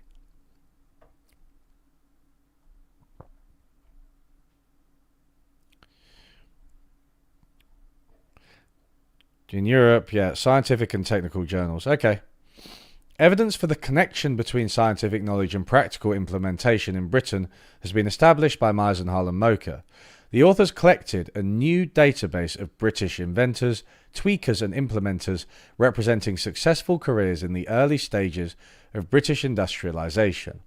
The data were collected from different biographical compendia and cross-checked and complemented with information from the Oxford Dictionary of National Biography and the Alphabetical Index of Patentees of Inventions by Woodcroft. It contains 756 men and one woman born by 1830 who contributed to technological change. The woman was Eleanor Code, who invented a new process for making artificial stone. To be in the sample, they had to have made some inventions themselves, mostly micro-inventions and adaptations, but their main activity... Right, okay, this is really boring me. Like eugenics or phrenology? Yeah, like that side of the Enlightenment. Eugenics or phrenology, right? And I think, like,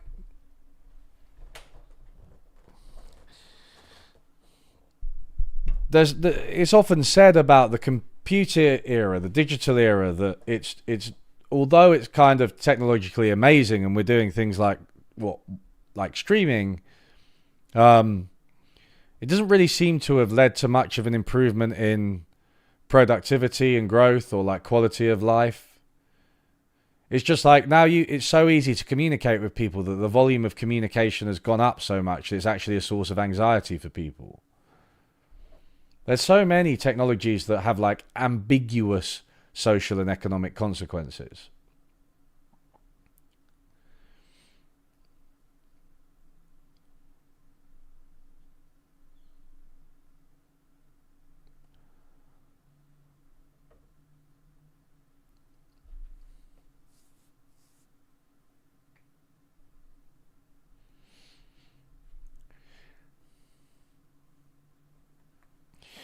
I wonder if they talk about intellectual property right as well, and how that's abused today. Maybe when they get to the modern stuff.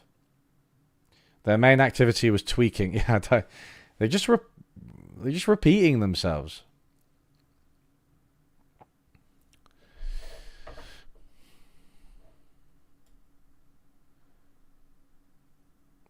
It is kind of interesting because, like,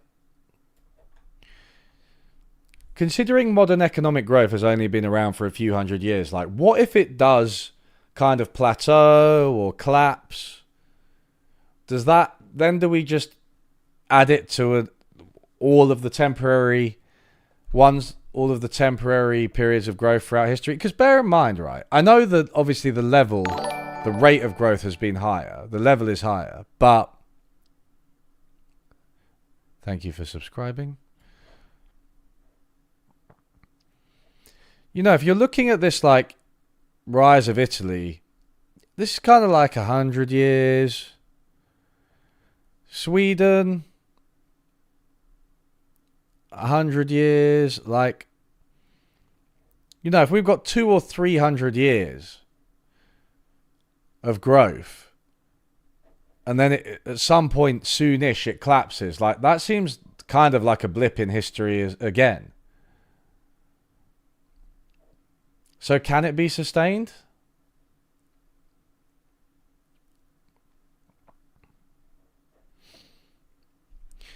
In understanding Britain's early advantage over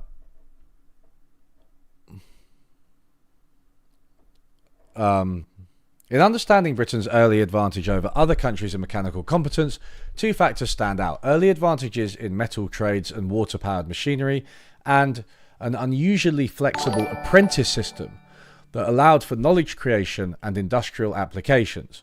Relating to the first, Mokyr et al. Go back to data from the Domesday Book in 1086 to trace the origins of mechanical skills to the adoption of water-powered mills. They argued that the millwright's growing competence in construction, maintenance and improvement of the machinery generated an early local advantage for complementary machinery and other industrial uses at the same site. Okay. Man, so many people are fucking following and subscribing now. Today. Relating to the second, Mokyr, together with co-authors Kelly and O'Grada, showed that British labourers in 1750 were far superior to those on the continent in terms of both physical qualities and technical skills. They highlight that while Britain did have higher wages than France, these differences in wages actually reflect the differences in human capital and skill. In other words, the English workers were more productive than the French. It's true. It's true. Read it and weep. Frenchies.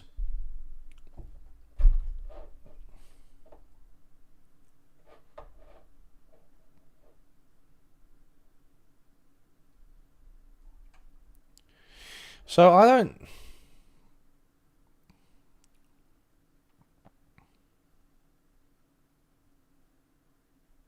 There's a bit of maths here. Uh-oh.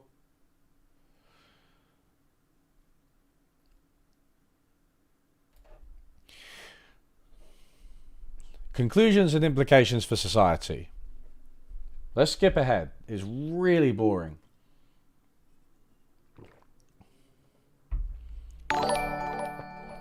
Oh, hi, Swally. Over the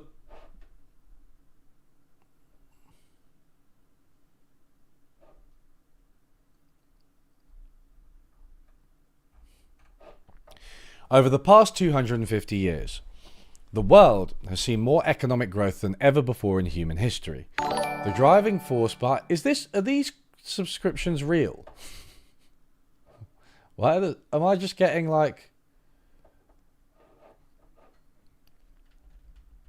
Have I like entered the algo or something on Twitch? Over the past 250 years, the world has seen more economic growth than ever before in human history. The driving force behind this process is technological change. This year's laureates explain the period of sustained economic growth through the same paradigm. growth fueled by the forces of innovation, disruptive on the microeconomic level, but still consistent with sustained aggregate growth. The laureates studied this process of creative destruction and of the feedback between science and applied technology in detail, and show how it allows us to escape the fate of diminishing returns and leads to sustained economic growth. Sustained economic growth. Sustained economic growth. Take a drink, guys. The literature points to looming threats on the horizon regarding future technological change. Furthermore, measured productivity growth has already slowed down somewhat over the past decades. Some scholars argue that the world has already seen history's greatest innovations and is doomed to a future of stagnation. Yet others warn about the disruptive effects from ongoing digitization and automation of the future of work, or the erosion of democratic values. In addition, major concerns relate to the environmental transition and how to square economic growth with the physical boundaries coming from finite natural resources. Sustained growth is clearly not equal to sustainable growth, as the negative externalities from increased production pose serious strains on our planet. With the science and technology focused view, however, social and environmental challenges should set into motion searches for novel techniques to address them, so that the technological process itself may be interpreted as a self-correcting process.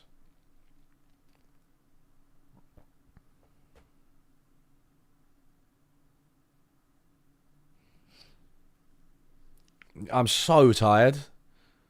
Guys, I'm so tired. So, I had a public book launch event yesterday. I don't know if anyone watching was there or watched online. My book, it was like the public launch for my book, 7 months late, but whatever.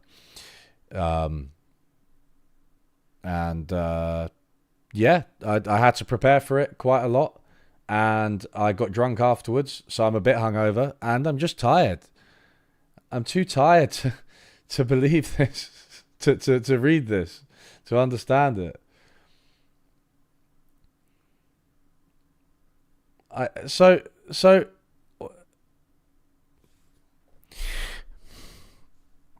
negative external. Okay, so economic growth. The modern economy may have a negative impact on the environment. I'm glad they've acknowledged that. With a science and technology focused view, however, social and environmental challenges should set into motion searches for novel techniques to address them. So I'm not sure if this is a normative statement. I think it's not. I think it's a positive statement in the sense that they're saying that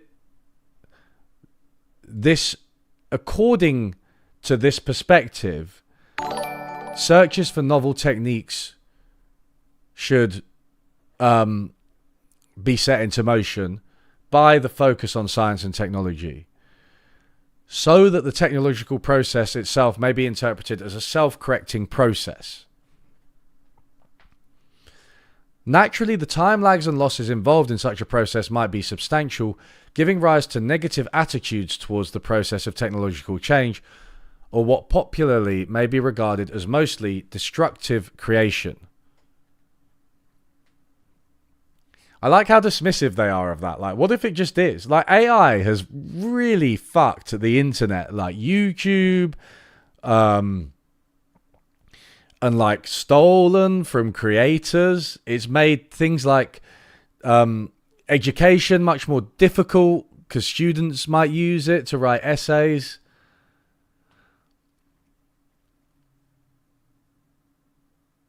I don't know how you can write this when at a time when, you know, climate change news, negative, terrible, terrifying climate change news just comes almost daily. To say it's a self-correcting process. And I suppose that their contention would be that, well, insofar that it isn't a self-correcting process, we're not paying sufficient heed to this view. But then it's not a self-correcting process, right? It's contingent. And it's kind of circular. It's kind of circular because it's dependent on its own truth, right? It's like if this view is true and we accept this view, then it should be self-correcting. If you point out it's not self-correcting, they're like, oh, well, it's because you haven't accepted the view.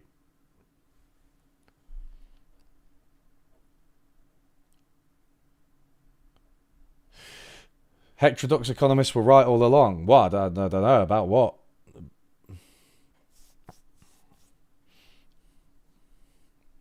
A positive upshot is that advancing technologies such as artificial intelligence bring a new era of data science that could impact overall science much beyond large-scale calculations and standard statistical analysis. Mokyr's work highlights that technologies holding the potential to enlarge the propositional knowledge base and simultaneously decrease... This notion of propositional knowledge, I don't understand why you don't just say science. I'm sorry. Like, I don't... No, maybe I should read the original paper before I'm that dismissive, but I'm just like, I don't know. And simultaneously decrease the cost for practitioners and access available knowledge. So they're saying the invisible hand of the market will resolve climate change? They don't mention government's role at all. That is true. Yeah, because they say negative externalities, but they don't.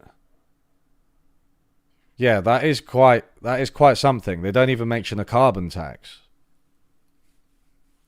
Equipped with more powerful tools, our understanding of natural processes may accelerate, and new applications, some imaginable and some not, will continue to appear.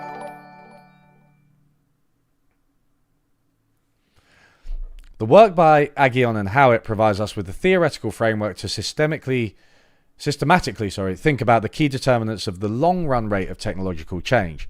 One such determinant is the competitive environment. An argument fundamentally based on Aghion and Howitt's work is that increased firm concentration and market power may be an important factor behind the more recent negative productivity trends.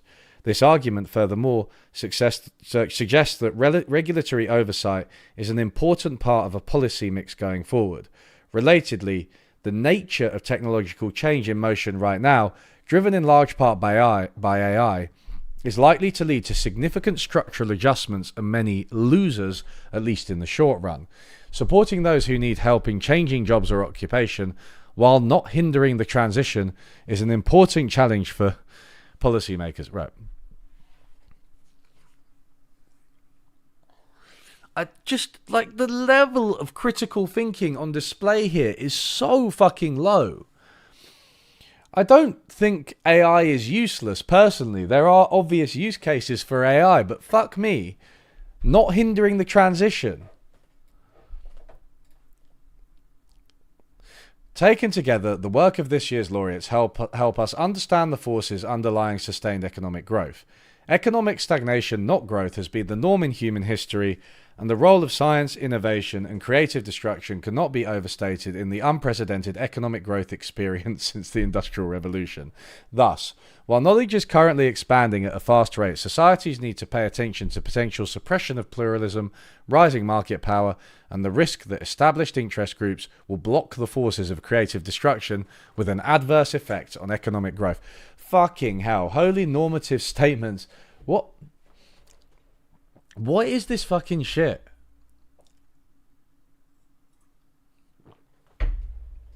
I'm really annoyed with this article. It's terrible. I do have to point out, in the interests of fairness, that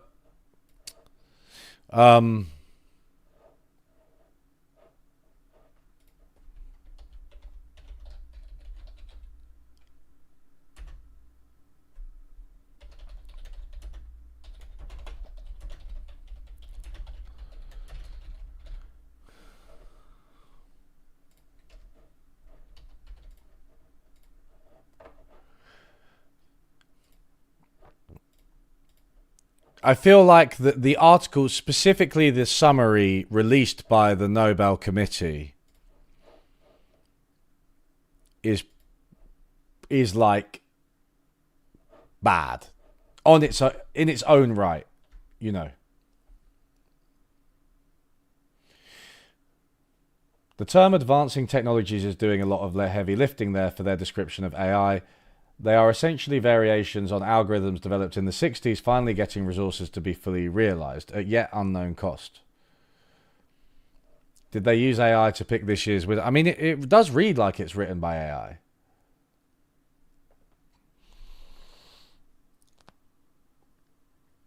What is the actual prize? Which topic? It's for the explaining how innovation leads to technological change. I do believe. I do declare. They show how technology can drive sustained growth. Okay, so like, what? Why isn't? So sweeping historical statements.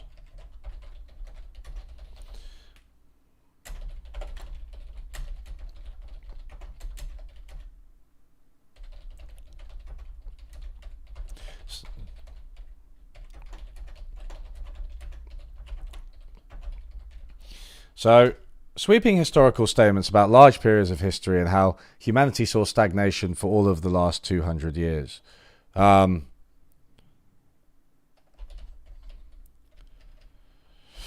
Eurocentrism.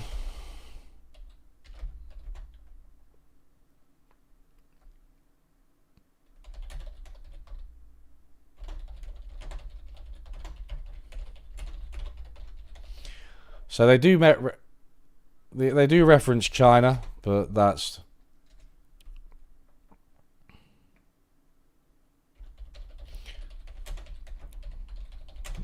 obvious normative statements about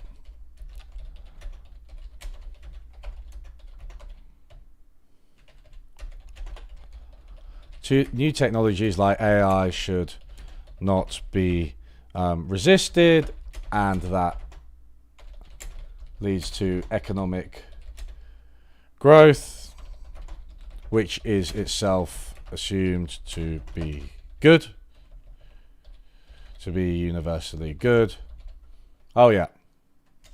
Ignorance regarding existing work by historians, that's a good one. Incorrectly, let's be specific, incorrectly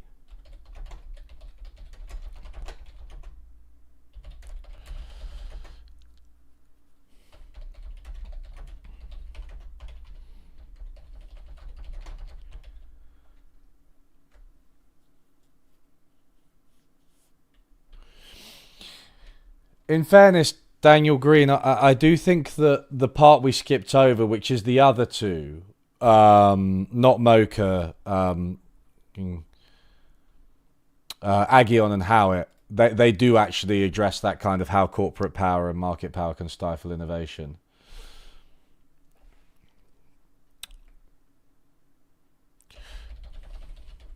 Journalistic use of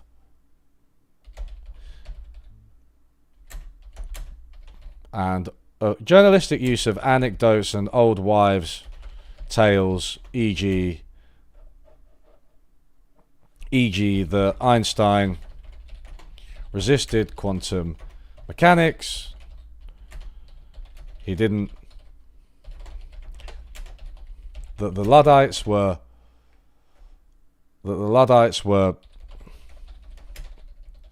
unthinking opponents of technological progress. They weren't.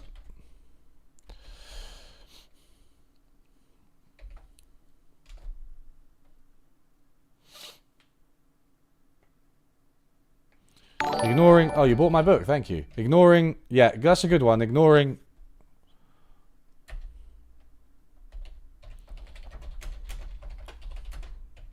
many of the negative consequences of the Industrial Revolution and, well, let's say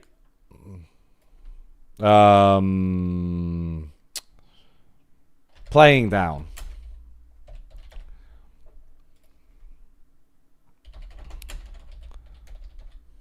mental damage, social dislocation, environmental damage, social dislocation, I want to be careful here, but I think you could say the corruption of politics. Yeah, minimizing is a better word, you're right.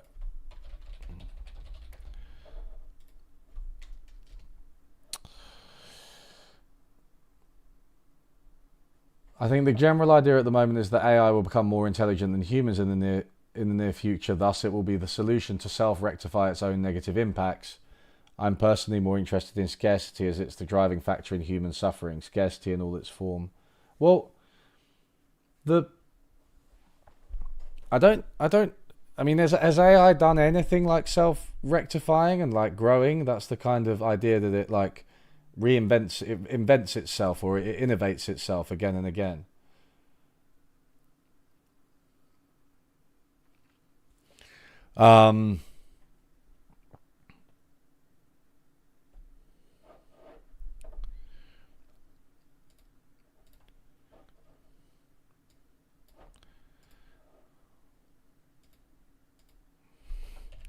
What? Based on debatable GDP data.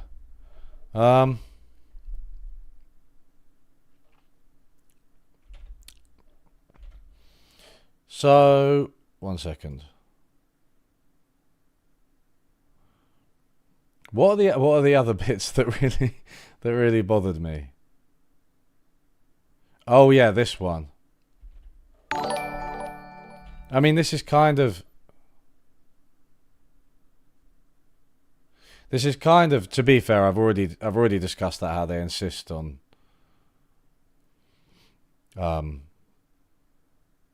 technological change being necessarily good, and it good that the British Parliament I'll mention this specific instance.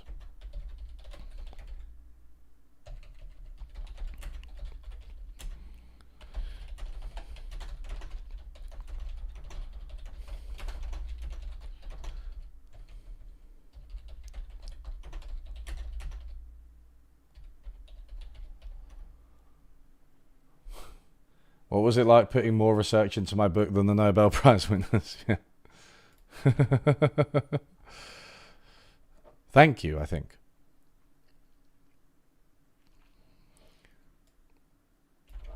I think the Whiggish treatment of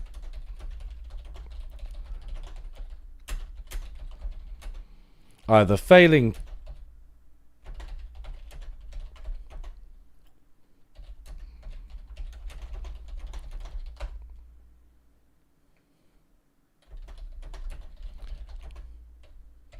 so that all of history prior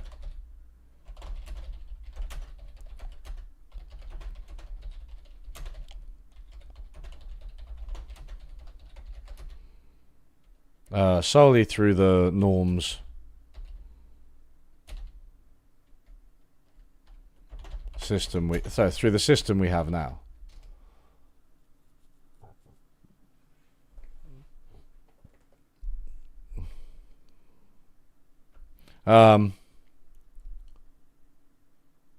Yeah, yeah, you're right. I was very selective in what technological, I'll put it the way you do,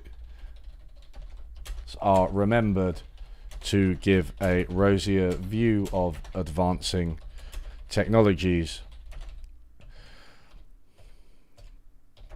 in history.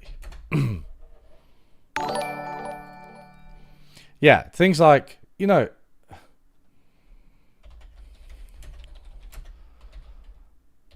things like torture devices, weapons,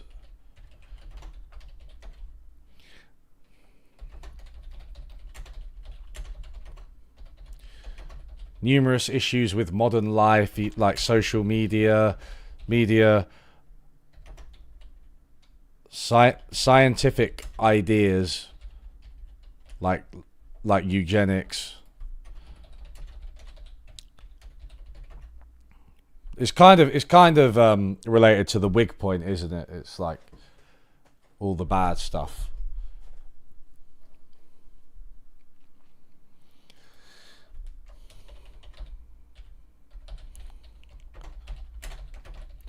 Survivorship bias in looking at those who resisted new ideas or inventions, not asking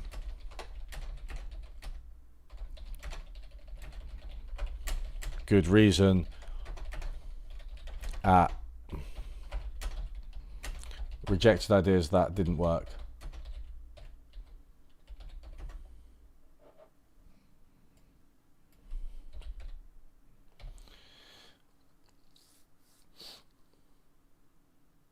Hey man, I love your videos. I feel like I'm learning so much about the economic politics our politicians talk about with all the context they conveniently leave out. Ha! I'm glad.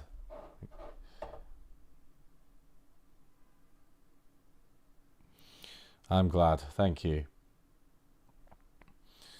The Whig Party. I don't know that much about the Whig Party. I just know about the use of the term Whig today, ironically, to mean like viewing all of history through the lens of the present day.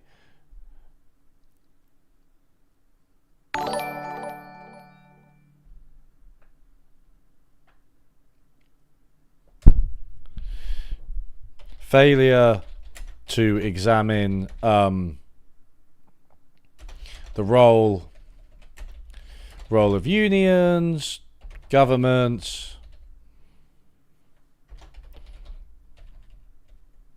activist groups and other elements of civil society in producing social conditions that can facilitate technological change. Now, I do want to say, again, you can't treat this, I'm just ranting, you can't treat this little list as like an actual appraisal of their work, as I haven't read it firsthand. I'm really talking about the Nobel announcement document that we just read, which is just so, I mean, aside,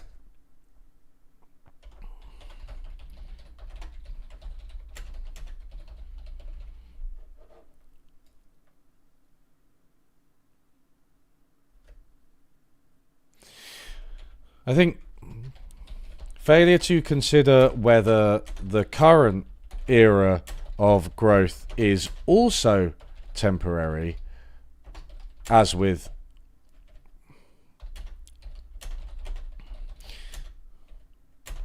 previous cited eras such as the Italian Renaissance and the misspell Renaissance. Oh, there's only one. Only one little N.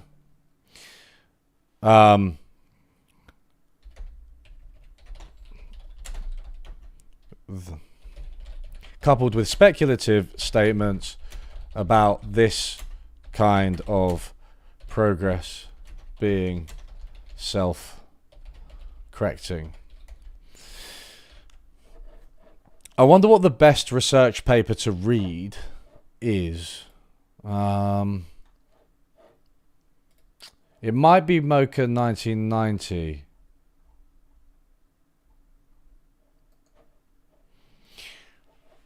It is interesting that this sort of the year, this is the same year that Abundance by Klein and Thompson came out.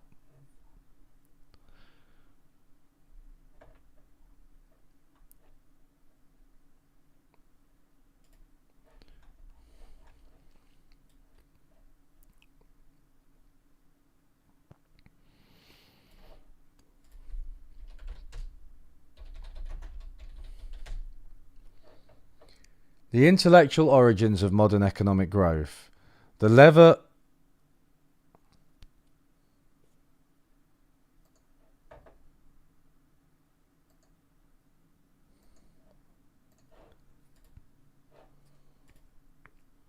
It's like worse... Oh, sorry. I forgot the most obvious one. They barely any discussion of capitalism and markets. I was actually astonished by how little they talked about it and its emergence. Really strange just not to mention it at all. The intellectual origins of the Industrial Revolution are traced back to the Baconian program of the 17th century, which aimed at expanding the set of useful knowledge and applying natural philosophy to solve technological problems and bring about economic growth.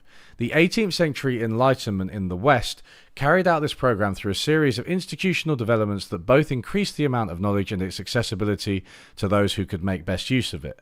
Without the Enlightenment, therefore, an industrial revolution could not have transformed itself into the sustained economic growth starting in the early 19th century.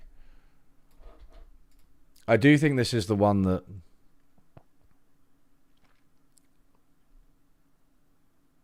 The Gifts of Athena. I mean, that's got 3,000 citations. But is this a book?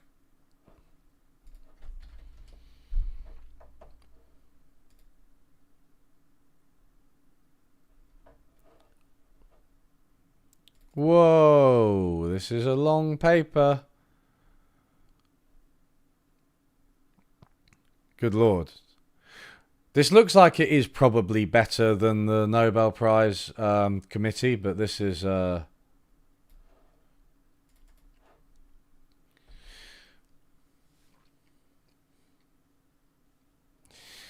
Yeah, I don't think... Maybe I'll revisit this. Give me a second, guys. I'll be right back.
I'm sure that's quite a good paper. The actual Mokyr paper. I kind of wish we'd started reading that instead of the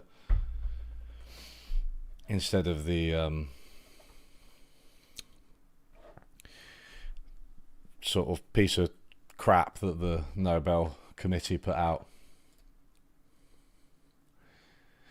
Yeah, we could chat about abundance. We read it in my reading group recently, so I do have like some thoughts. So people read Abundance because it was so popular for a bit, but I don't hear much about it these days. I don't know if that's because Ezra Klein has shifted from speaking about abundance to speaking about political disagreements after Charlie Kirk, but the book, as the name suggests, starts by talking about technological progress and techno-optimism.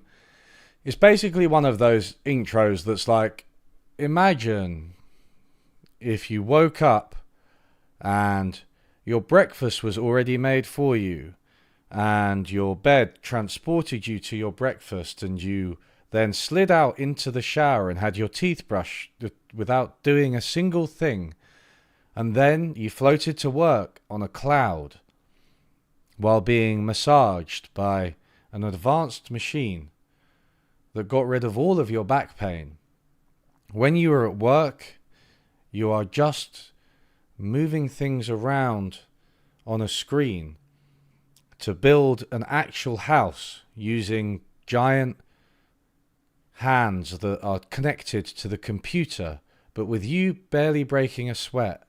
There, in one morning, you've built 1,000 homes for people who need them.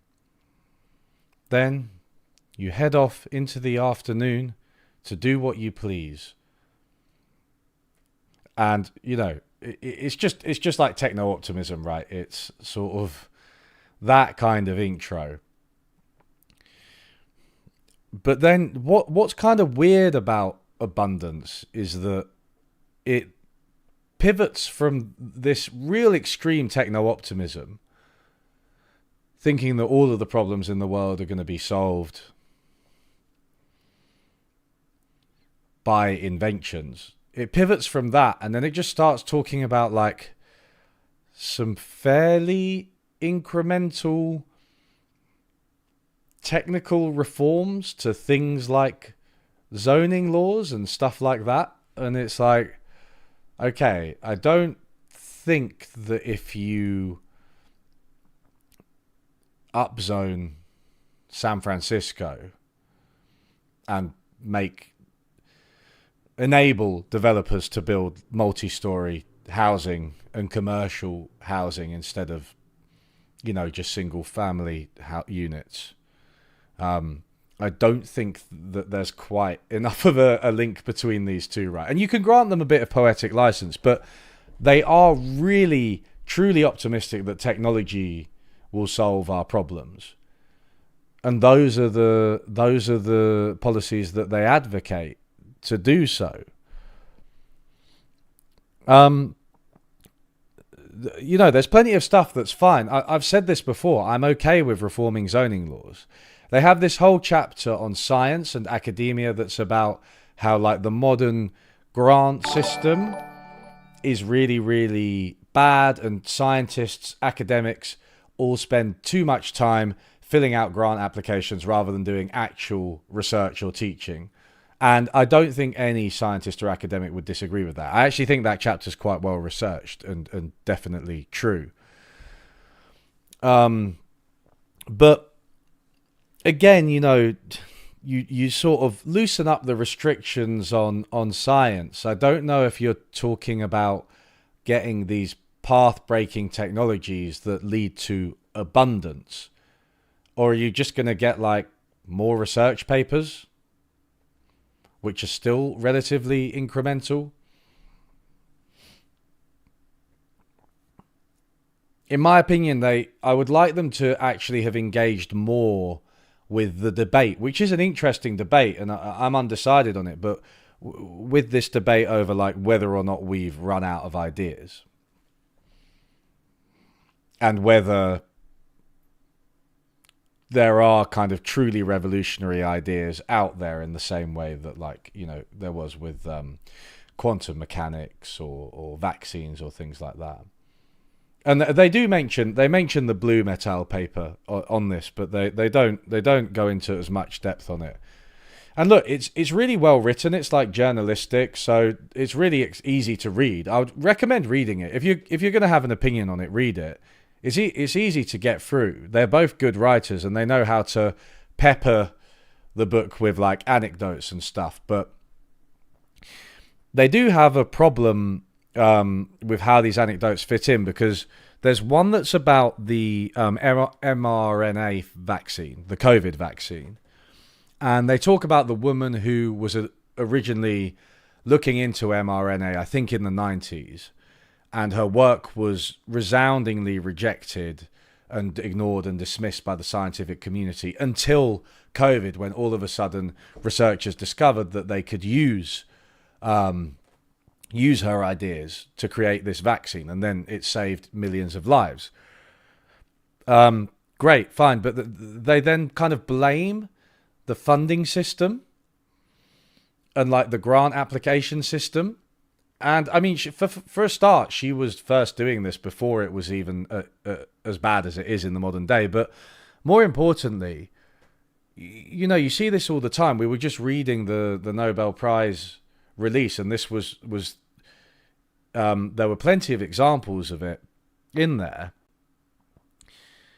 Loads of people and scientists throughout history have had their ideas neglected, only to later be discovered. And it also applies to like artists as well. It's quite a common thing to happen. I don't think you can just blame the modern academic funding system. And so, yeah, the link between some of their like anecdotes and their broader findings and their overall vision isn't always clear to me.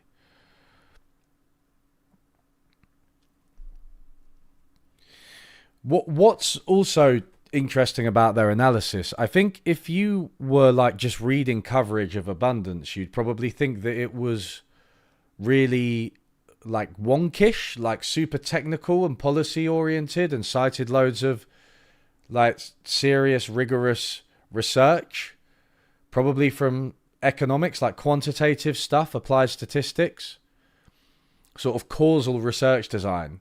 That's what I was expecting. There's barely any of that. A lot of their discussions are all about like red states and blue states, which people love to talk about in America. And they say like, why is it that like Texas is performing so much better on like housing and building, not just housing, but maybe construction in general? Why is Texas doing so much better than California? California is a blue state and Texas is a red state. And that's literally the comparison they make. Their comparative analysis, their causal analysis, is really, really crude. Because obviously there are loads of differences between Texas and California. Texas is fucking massive. There's loads and loads of land. California has been booming for ages. It's got Silicon Valley. Loads of people have moved there. It's much more dense. You know, California's facing diminishing returns. It's facing scarcer land than Texas. So it doesn't surprise me that housing is cheaper. And look, I can accept that the zoning laws are more permissive in Texas, and that might be a good thing. Whether it explains the entire difference, which they seem to be implying, is another matter entirely. And the other thing, you know, it's kind of interesting. So they write this book to appeal to Democrats and liberals, right? And it's a very centrist book. And they say, well, there's no point in trying to reach out to Trumpists because they don't believe in science. But I don't. So I think this is a really very silly way of approaching politics, because what you're doing, I think, in politics, if you're going to build a successful movement, it's not so much about convincing people who are already engaged and agree with you to kind of move further to the right.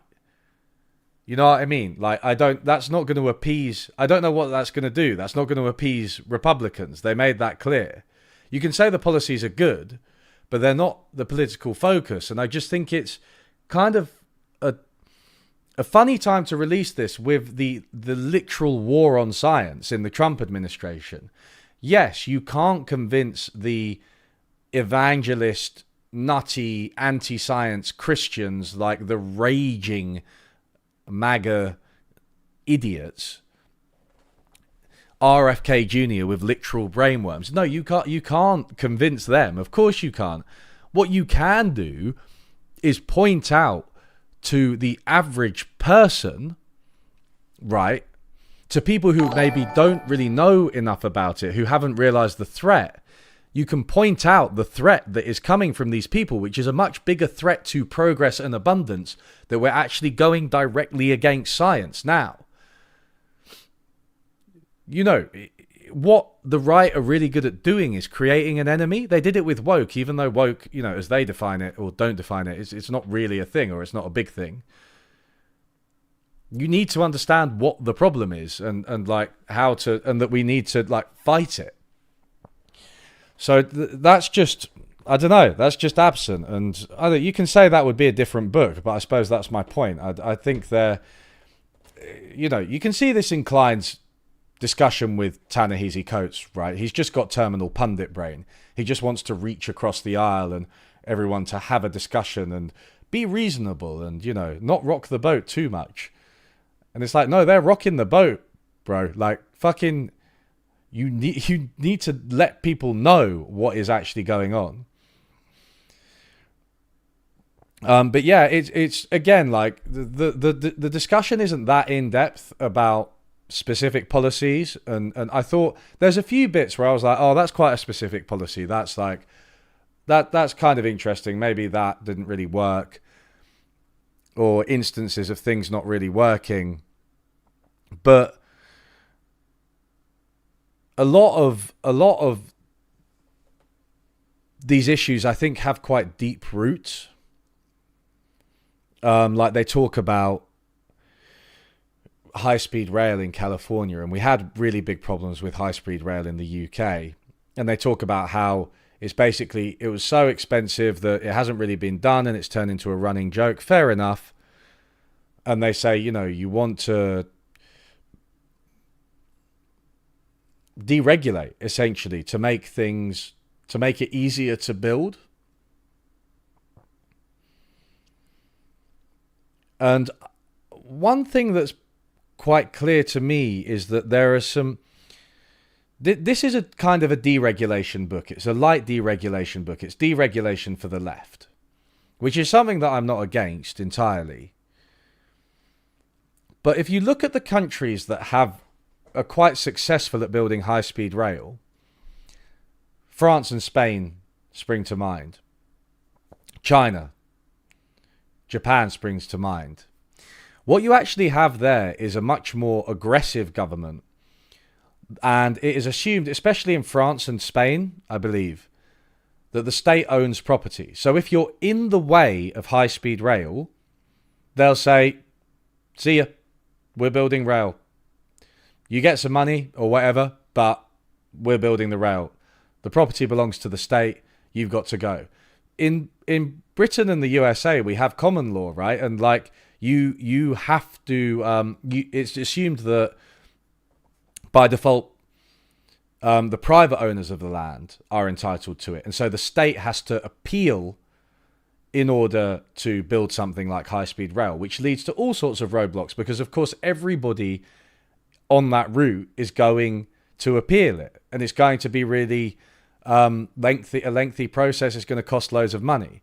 Now that common law tradition, right, is like the foundation of the market economy. So if you're saying let's have more Napoleonic law so we can build faster, okay, but that doesn't seem to be the argument they're making. The argument they're making is more of a free market one, but they're not prepared to be specific about what is actually holding things up, because I think that would reveal too much. They just want to be like, oh, the progressives, the do-gooder progressives with their regulations have gotten in the way. And it's like, no. This is like private property rights that are getting in the way.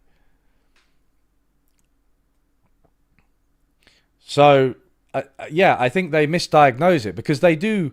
There is this kind of overzealous progressives idea that that's behind all these regulations, and I don't think that's true. Like, even with zoning laws, when I think of the hellish suburban housing that's completely car-centric and where you have to drive 10 minutes to get some milk, when I think of that, I think of like white supremacy and racism. I think of redlining and black people being excluded on white flight to the suburbs. That's not do-gooder progressives that created those things. Now, to be fair, they do say a few times that Republicans have, sort of permitted or regulated in counterproductive ways, but deliberately, so that they've slowed down the pace of government. But I don't think they give that anywhere near enough attention. Like taxes in the USA are really hard to pay because of ideological opposition from Republicans. Also, companies that deal with taxes that are paid a lot of money to do it, because filing your taxes in the USA is horribly complicated. That's why everybody hates taxes there even more than they do everywhere else. It's why people hate the government, or it's one reason. And attempts to make it easier and streamline the process have been resisted by people who are anti-tax, because they don't want paying tax to be easier. So I just think, again, as with science, it's like the villains are clear here, guys. It's like, it's the right, it's like anti-science quacks, and it's private and corporate interests. And they're just not willing to really say that. I mean, a lot of people have said, they don't really talk about power. They don't talk about power. And I saw a conversation between Ezra Klein and Sam Cedar where they were like, Ezra Klein was like, well, the tools, we focus on the tools that can be abused by the powerful, like the regulations. But I don't think that really makes much sense, because like powerful people can make things happen even if they don't have specific regulations to do so. And they can also ignore regulations when they don't suit them. So the power, is something that has to be treated in its own right.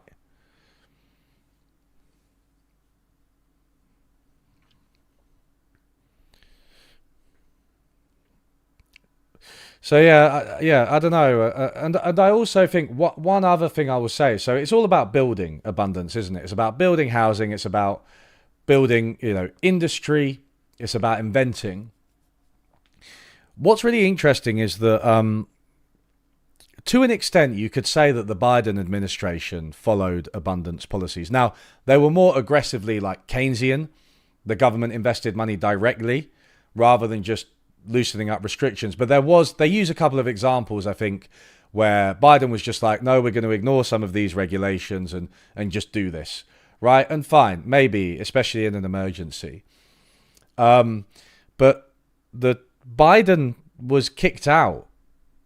He politically, and I'm a big fan of those policies, so I don't like admitting this. Biden was kicked out of office. There was a clear political failure.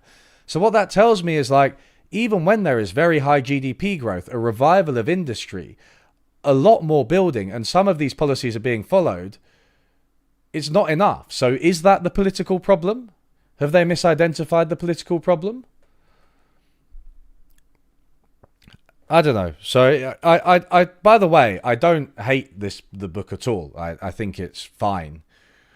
I just think that its end goal of abundance is nowhere near being accomplished by its quite sort of mild milquetoast analysis, and the level of detail and rigor is much lower than I expected from a book of this ilk that's supposed to be like a centrist book where we know loads about policy and stuff. And it was really crude analysis. And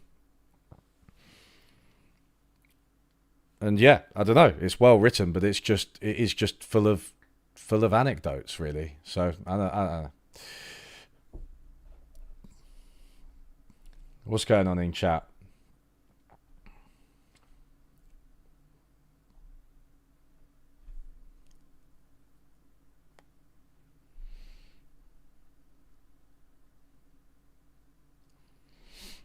Has there ever been one successful deregulation scheme? Well, they do talk about a few instances where regulations were suspended. So was it Gavin Newsom who, when that ship crashed into the bridge in Philadelphia, he just was like, we're just going to do this. We're going to ignore DEI requirements on the workers we hire, some environmental and safety regulations, and we're just going to get this bridge repaired. And it did happen quite quickly. But it's an interesting issue, right? Because I think while you can see, obviously, that bridge absolutely vital, right? So you can see that's an emergency. I understand that. More generally, you know, do we want environmental and labour regulations? Sometimes it seems like they're dangerously close to implying that those things are only a negative. And if you talk about somewhere like China, you know, where the state is much more aggressive. Like, China do have a lot of problems with human rights and labour rights. They don't engage with this question, like, what do you want the end goal to be? Like, what do you want the actual system, or maybe system's not the right word, but the ethos to look like when we've got all of the policies that you advocate? What do you think about Mark Blythe and his take on current events? Mark Blythe, I like his book about austerity, but it's really good actually. But I don't know what his take on current events is. What's he said?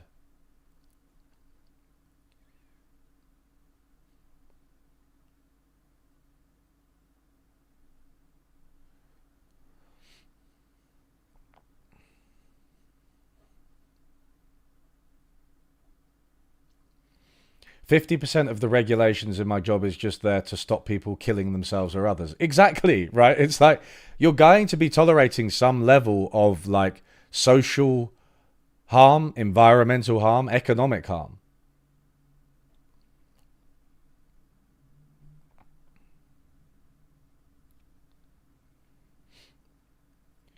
It's both too grand a philosophy and too granular a philosophy to really fit into labels like neoliberalism or socialism.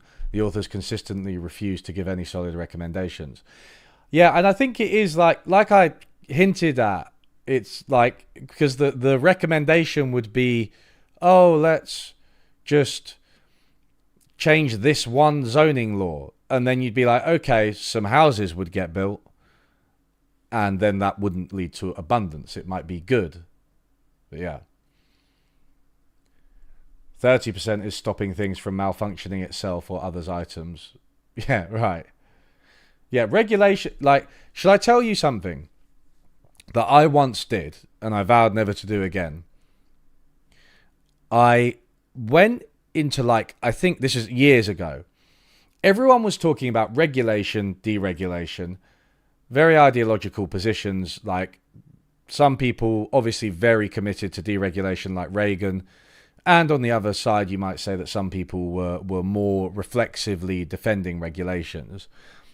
I just went to like the EU website when we were still in the EU, and I just read some of the European regulations about tractors. And they are, firstly, so boring to read, obviously, but they're so unobjectionable. They're just like, this is how big the exhaust pipe should be so that the tractor doesn't blow up. And you're like, oh, okay, yeah, that kind of makes sense. You know, they're like, this is how big the tires need to be relative to the booth, the driving cabin. I don't know. Yeah, what's that called? You know, so that the tractor moves properly and it doesn't topple. You're just like, yeah, okay, fine. Hi, Floyd.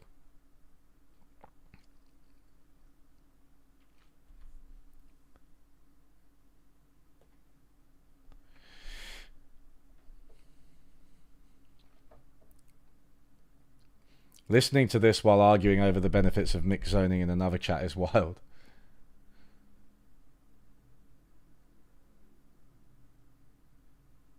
That was Shapiro. Josh Shapiro, sorry, it wasn't Gavin Newsom. I've got Gavin Newsom on the mind, as we all do.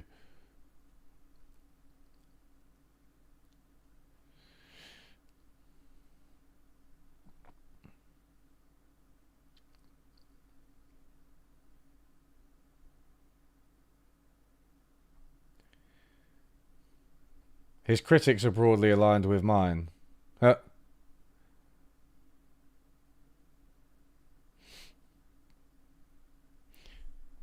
The issue with density in housing is that it does not address income versus capital. It only created a consolidation of landlords.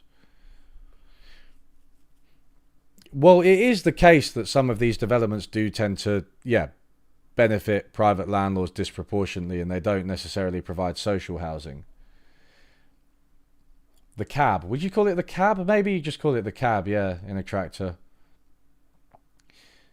UE tractor regulation video. I could make a whole... I looked at tractor regulations. It's one of those videos that could either do really badly or really well. Maybe I was getting mixed up. Sorry. Yeah, so Shapiro was the one in Philadelphia. I think they mentioned Newsom and Shapiro. But yeah.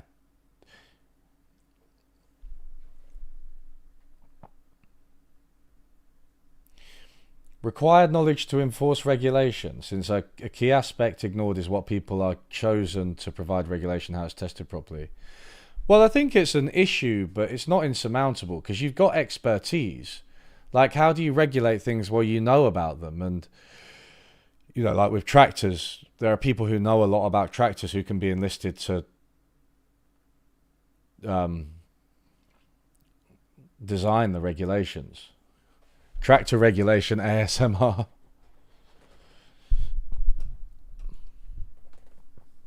Legal cases are becoming longer and longer. Might it be the fundamental problem that courts are underfunded? Yeah, totally. Like, you know what I mean? They can't engage with that kind of problem. I don't know. I find it a bit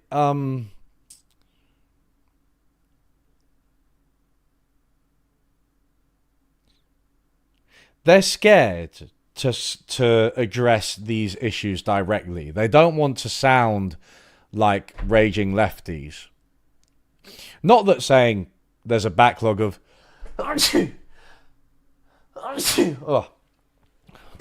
not that they're saying there's a backlog of not saying there's a backlog of court cases is that left coded, but I think if you're talking about underfunding in general, then you're being quite left-coded.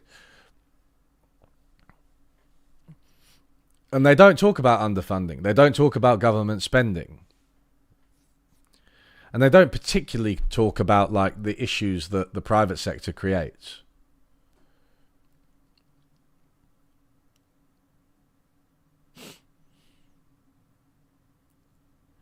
There are trade-offs in these rules, but abundance tends not to really engage fully with them because they want to keep a breezy pace. Yeah, I mean, it would interrupt the narrative of the book. Thank you for blessing me. Environmental and diversity requirements are not the regulations that are stopping us from building infrastructure and housing. Like, what is the role of landlords who, sit on land and don't want to develop?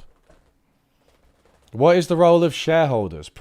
What about like short-term shareholder capitalism where shareholders are only focused on like quarterly earnings, therefore they're not willing to engage in these projects? With high-speed rail, does anyone know? Okay, high-speed rail 2 in the UK has been largely cancelled after coming in massively over budget. It was going to link up London, Birmingham, Manchester, Leeds, I think. Now it's only London to Birmingham. Don't need high-speed rail between there. Don't even know if it will get up to top speed. Ridiculous. Not a difficult journey. Complete waste of money. Will probably end up costing 100 billion. Was originally supposed to cost 30 billion for the whole thing. Now it's 100 billion for a fraction of it. That's high-speed 2. Now, high-speed 1 in the UK was much better. Does anyone want to tell me what high-speed 1 is? I always ask my students this. Does anyone know what high-speed 1 is? Or was?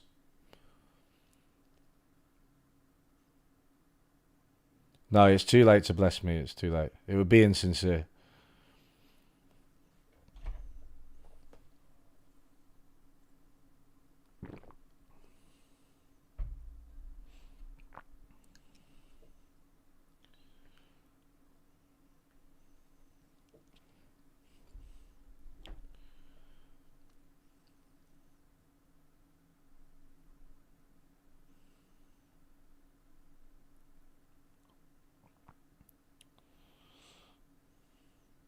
Hell yeah. Yeah, it's the Eurostar. Well done. The channel, yeah. That was High Speed 1. Now, High Speed 1 was delivered on budget, right? It was on budget, on time. It was actually a really successful project for once. The guy who was in charge of High Speed 1, who was the manager of the project manager of it or something, I saw he sent a letter into maybe the Financial Times or somewhere, and he said, here's the reason that High Speed 2 has cost so much. We engaged in like a secret bidding process where we didn't reveal how much money we had, how much we were willing to pay, and we let the contractors just bid without knowing what other contractors were bidding, whether they were bidding, etc. The result was that our costs were much lower. With High Speed 2, they made everything public, everyone knew how much money they had, and as a result, they got ripped off by all these contractors who ended up doing shoddy work. They didn't design the tendering process properly. So, what does that have to do with regulations? It doesn't have anything to do with regulations. That's not why High Speed 2 failed so badly, but it is why it cost way too much. So yeah, it's not environmental regulations, it's not safety regulations, it's corrupt private contractors extracting money from the state, which in the UK is something that happens so much. All of our fucking privatized functions are done by people who are companies that are paid a lot to do very little. Like, look at the G4S security in the Olympics. The cleaning company in the NHS that didn't do any cleaning and got paid loads of money. We're getting Carillion. We're getting ripped off left, right, and centre.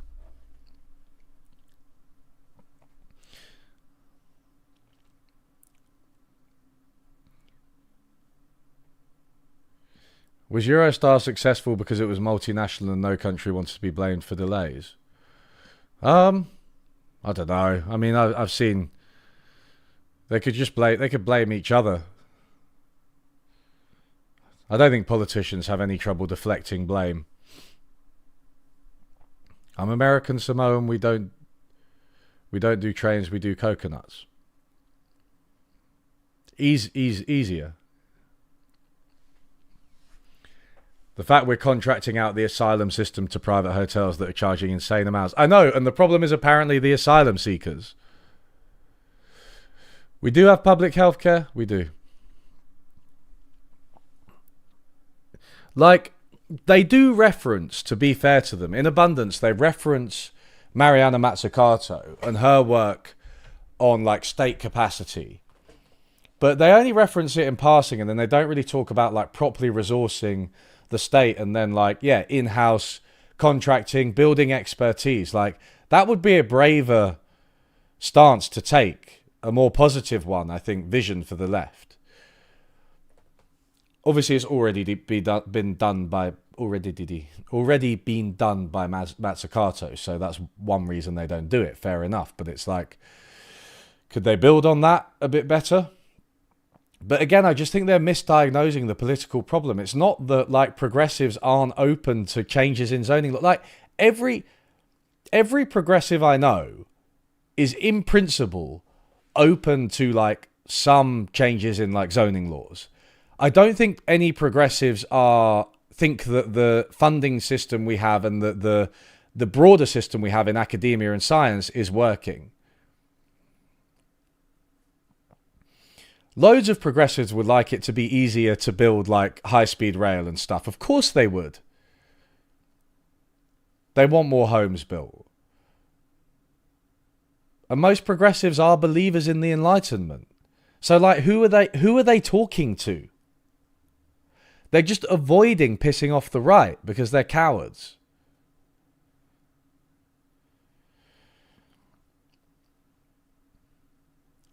Does that sort of work explain how to restore state capacity, or is it mainly descriptive? So, Yeah, there are some practical proposals, but it's more descriptive. I think it's more of a diagnosis. But to be fair, if you go to the Institute for Innovation and Public Purpose at UCL, University College London, that's headed by Mazzucato, you'll find loads of in-depth stuff. IIPP. You'll find loads of in-depth stuff there. Like research, sorry. Like how to build state capacity, like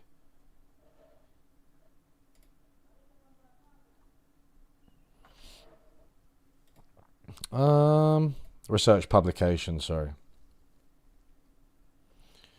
Assessing dynamic capabilities in city governments, creating a public sector capabilities index. You see, like that kind of thing.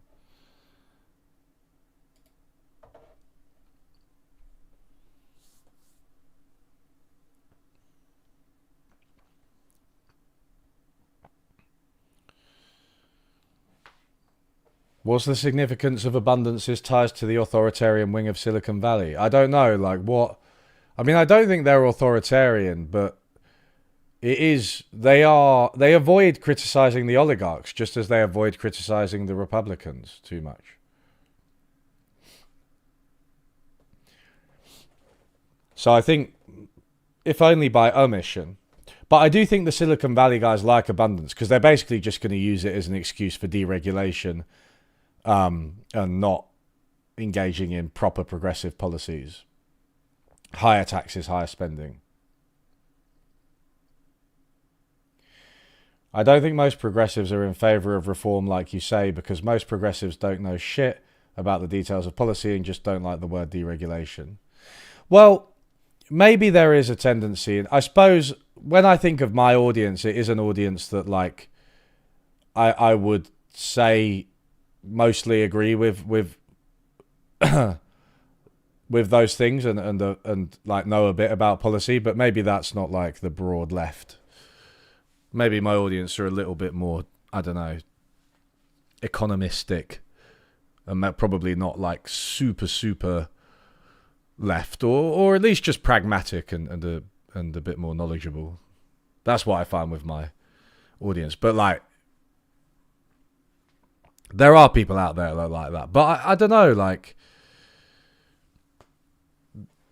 Klein and Thompson don't come across as knowing loads about policy. That's one other issue with it. It's where they're not, you don't go through it and go, wow, Jesus Christ, this is some fucking in-depth stuff, man. This is so convincing. It's really vague and general.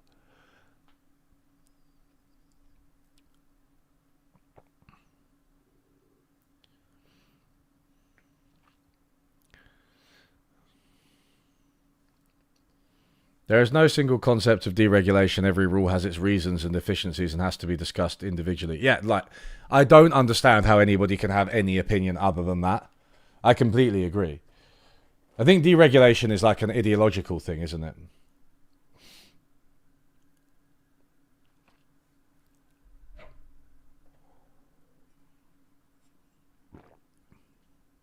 Okay, but when you say they're covertly right-wing, I understand where you're coming from, but Klein, outside the book, like, has been critical of Trump. This is one reason that I'm like slightly confused by this abundance intervention.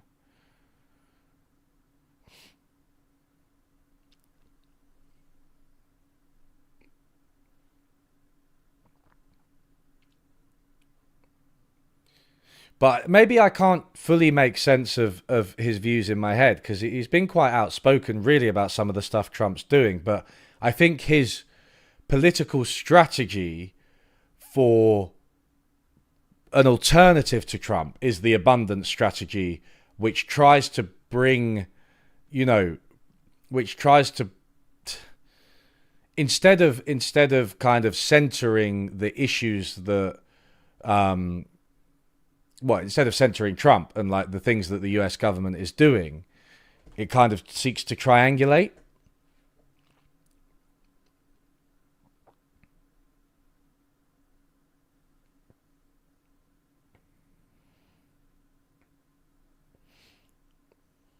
But then I do even it's even changed since. But I think Klein, you're right that he's pushed to the right recently, and I think the assassination of Charlie Kirk might have pushed him to the right. And I just think how do I put this? As Trump becomes more normalized, Klein's reference point for what is acceptable will shift because he is a pundit with terminal centrist brain. So you see him after Charlie Kirk speaking to Ben Shapiro, for instance.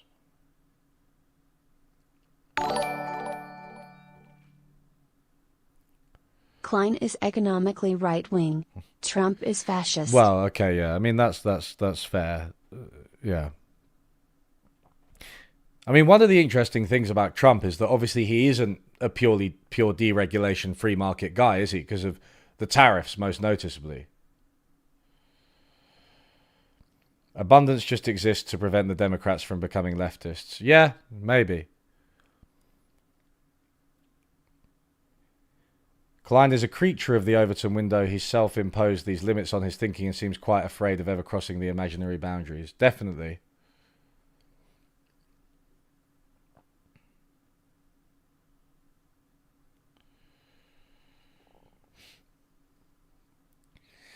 A simpler, harsher rule should be favoured over a more nuanced, lenient rule. Yeah, I can kind of see where you're coming from. That's like the Clean Air Act, isn't it? It's just like, nope, don't emit over this level.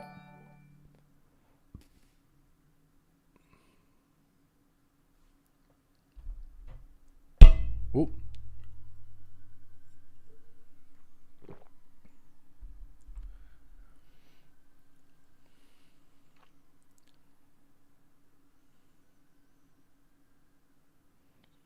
AI is the future. That you people keep opposing it is just proving it is happening. It doesn't prove it's the future. Those are two different things. They're trying AI, but we could oppose it and the bubble could burst tomorrow and then it wouldn't be the future. So the opposition wouldn't prove your point at all in that case. Not that I'm universally against AI. It's just massively overhyped and doesn't have a clear use case.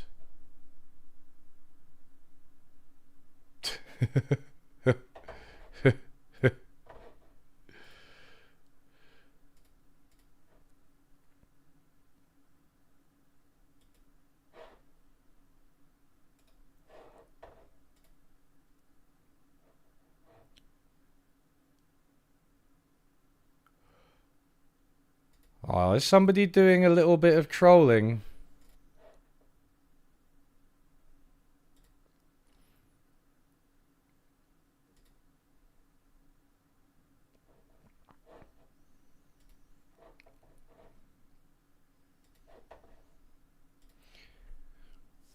That was some really good trolling you did, blah blah.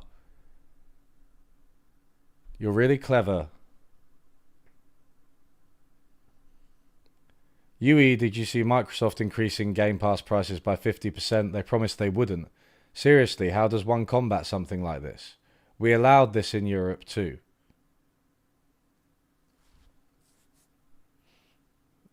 No, I didn't see. No, I mean, that's ridiculous, right? It's just like pure monopoly power.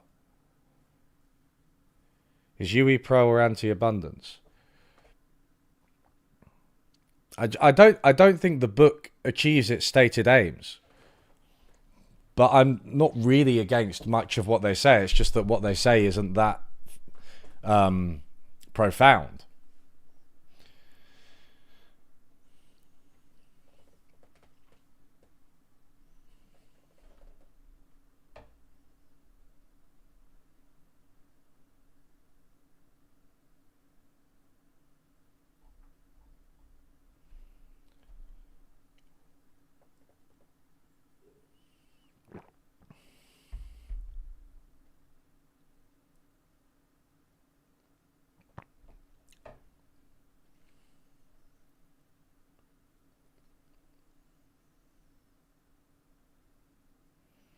All right, I think I'm going to call this stream. I've got to play football, you know.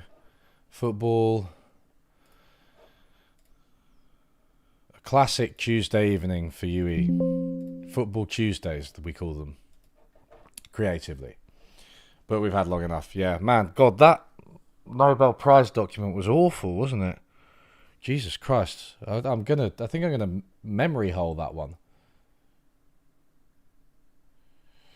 Okay.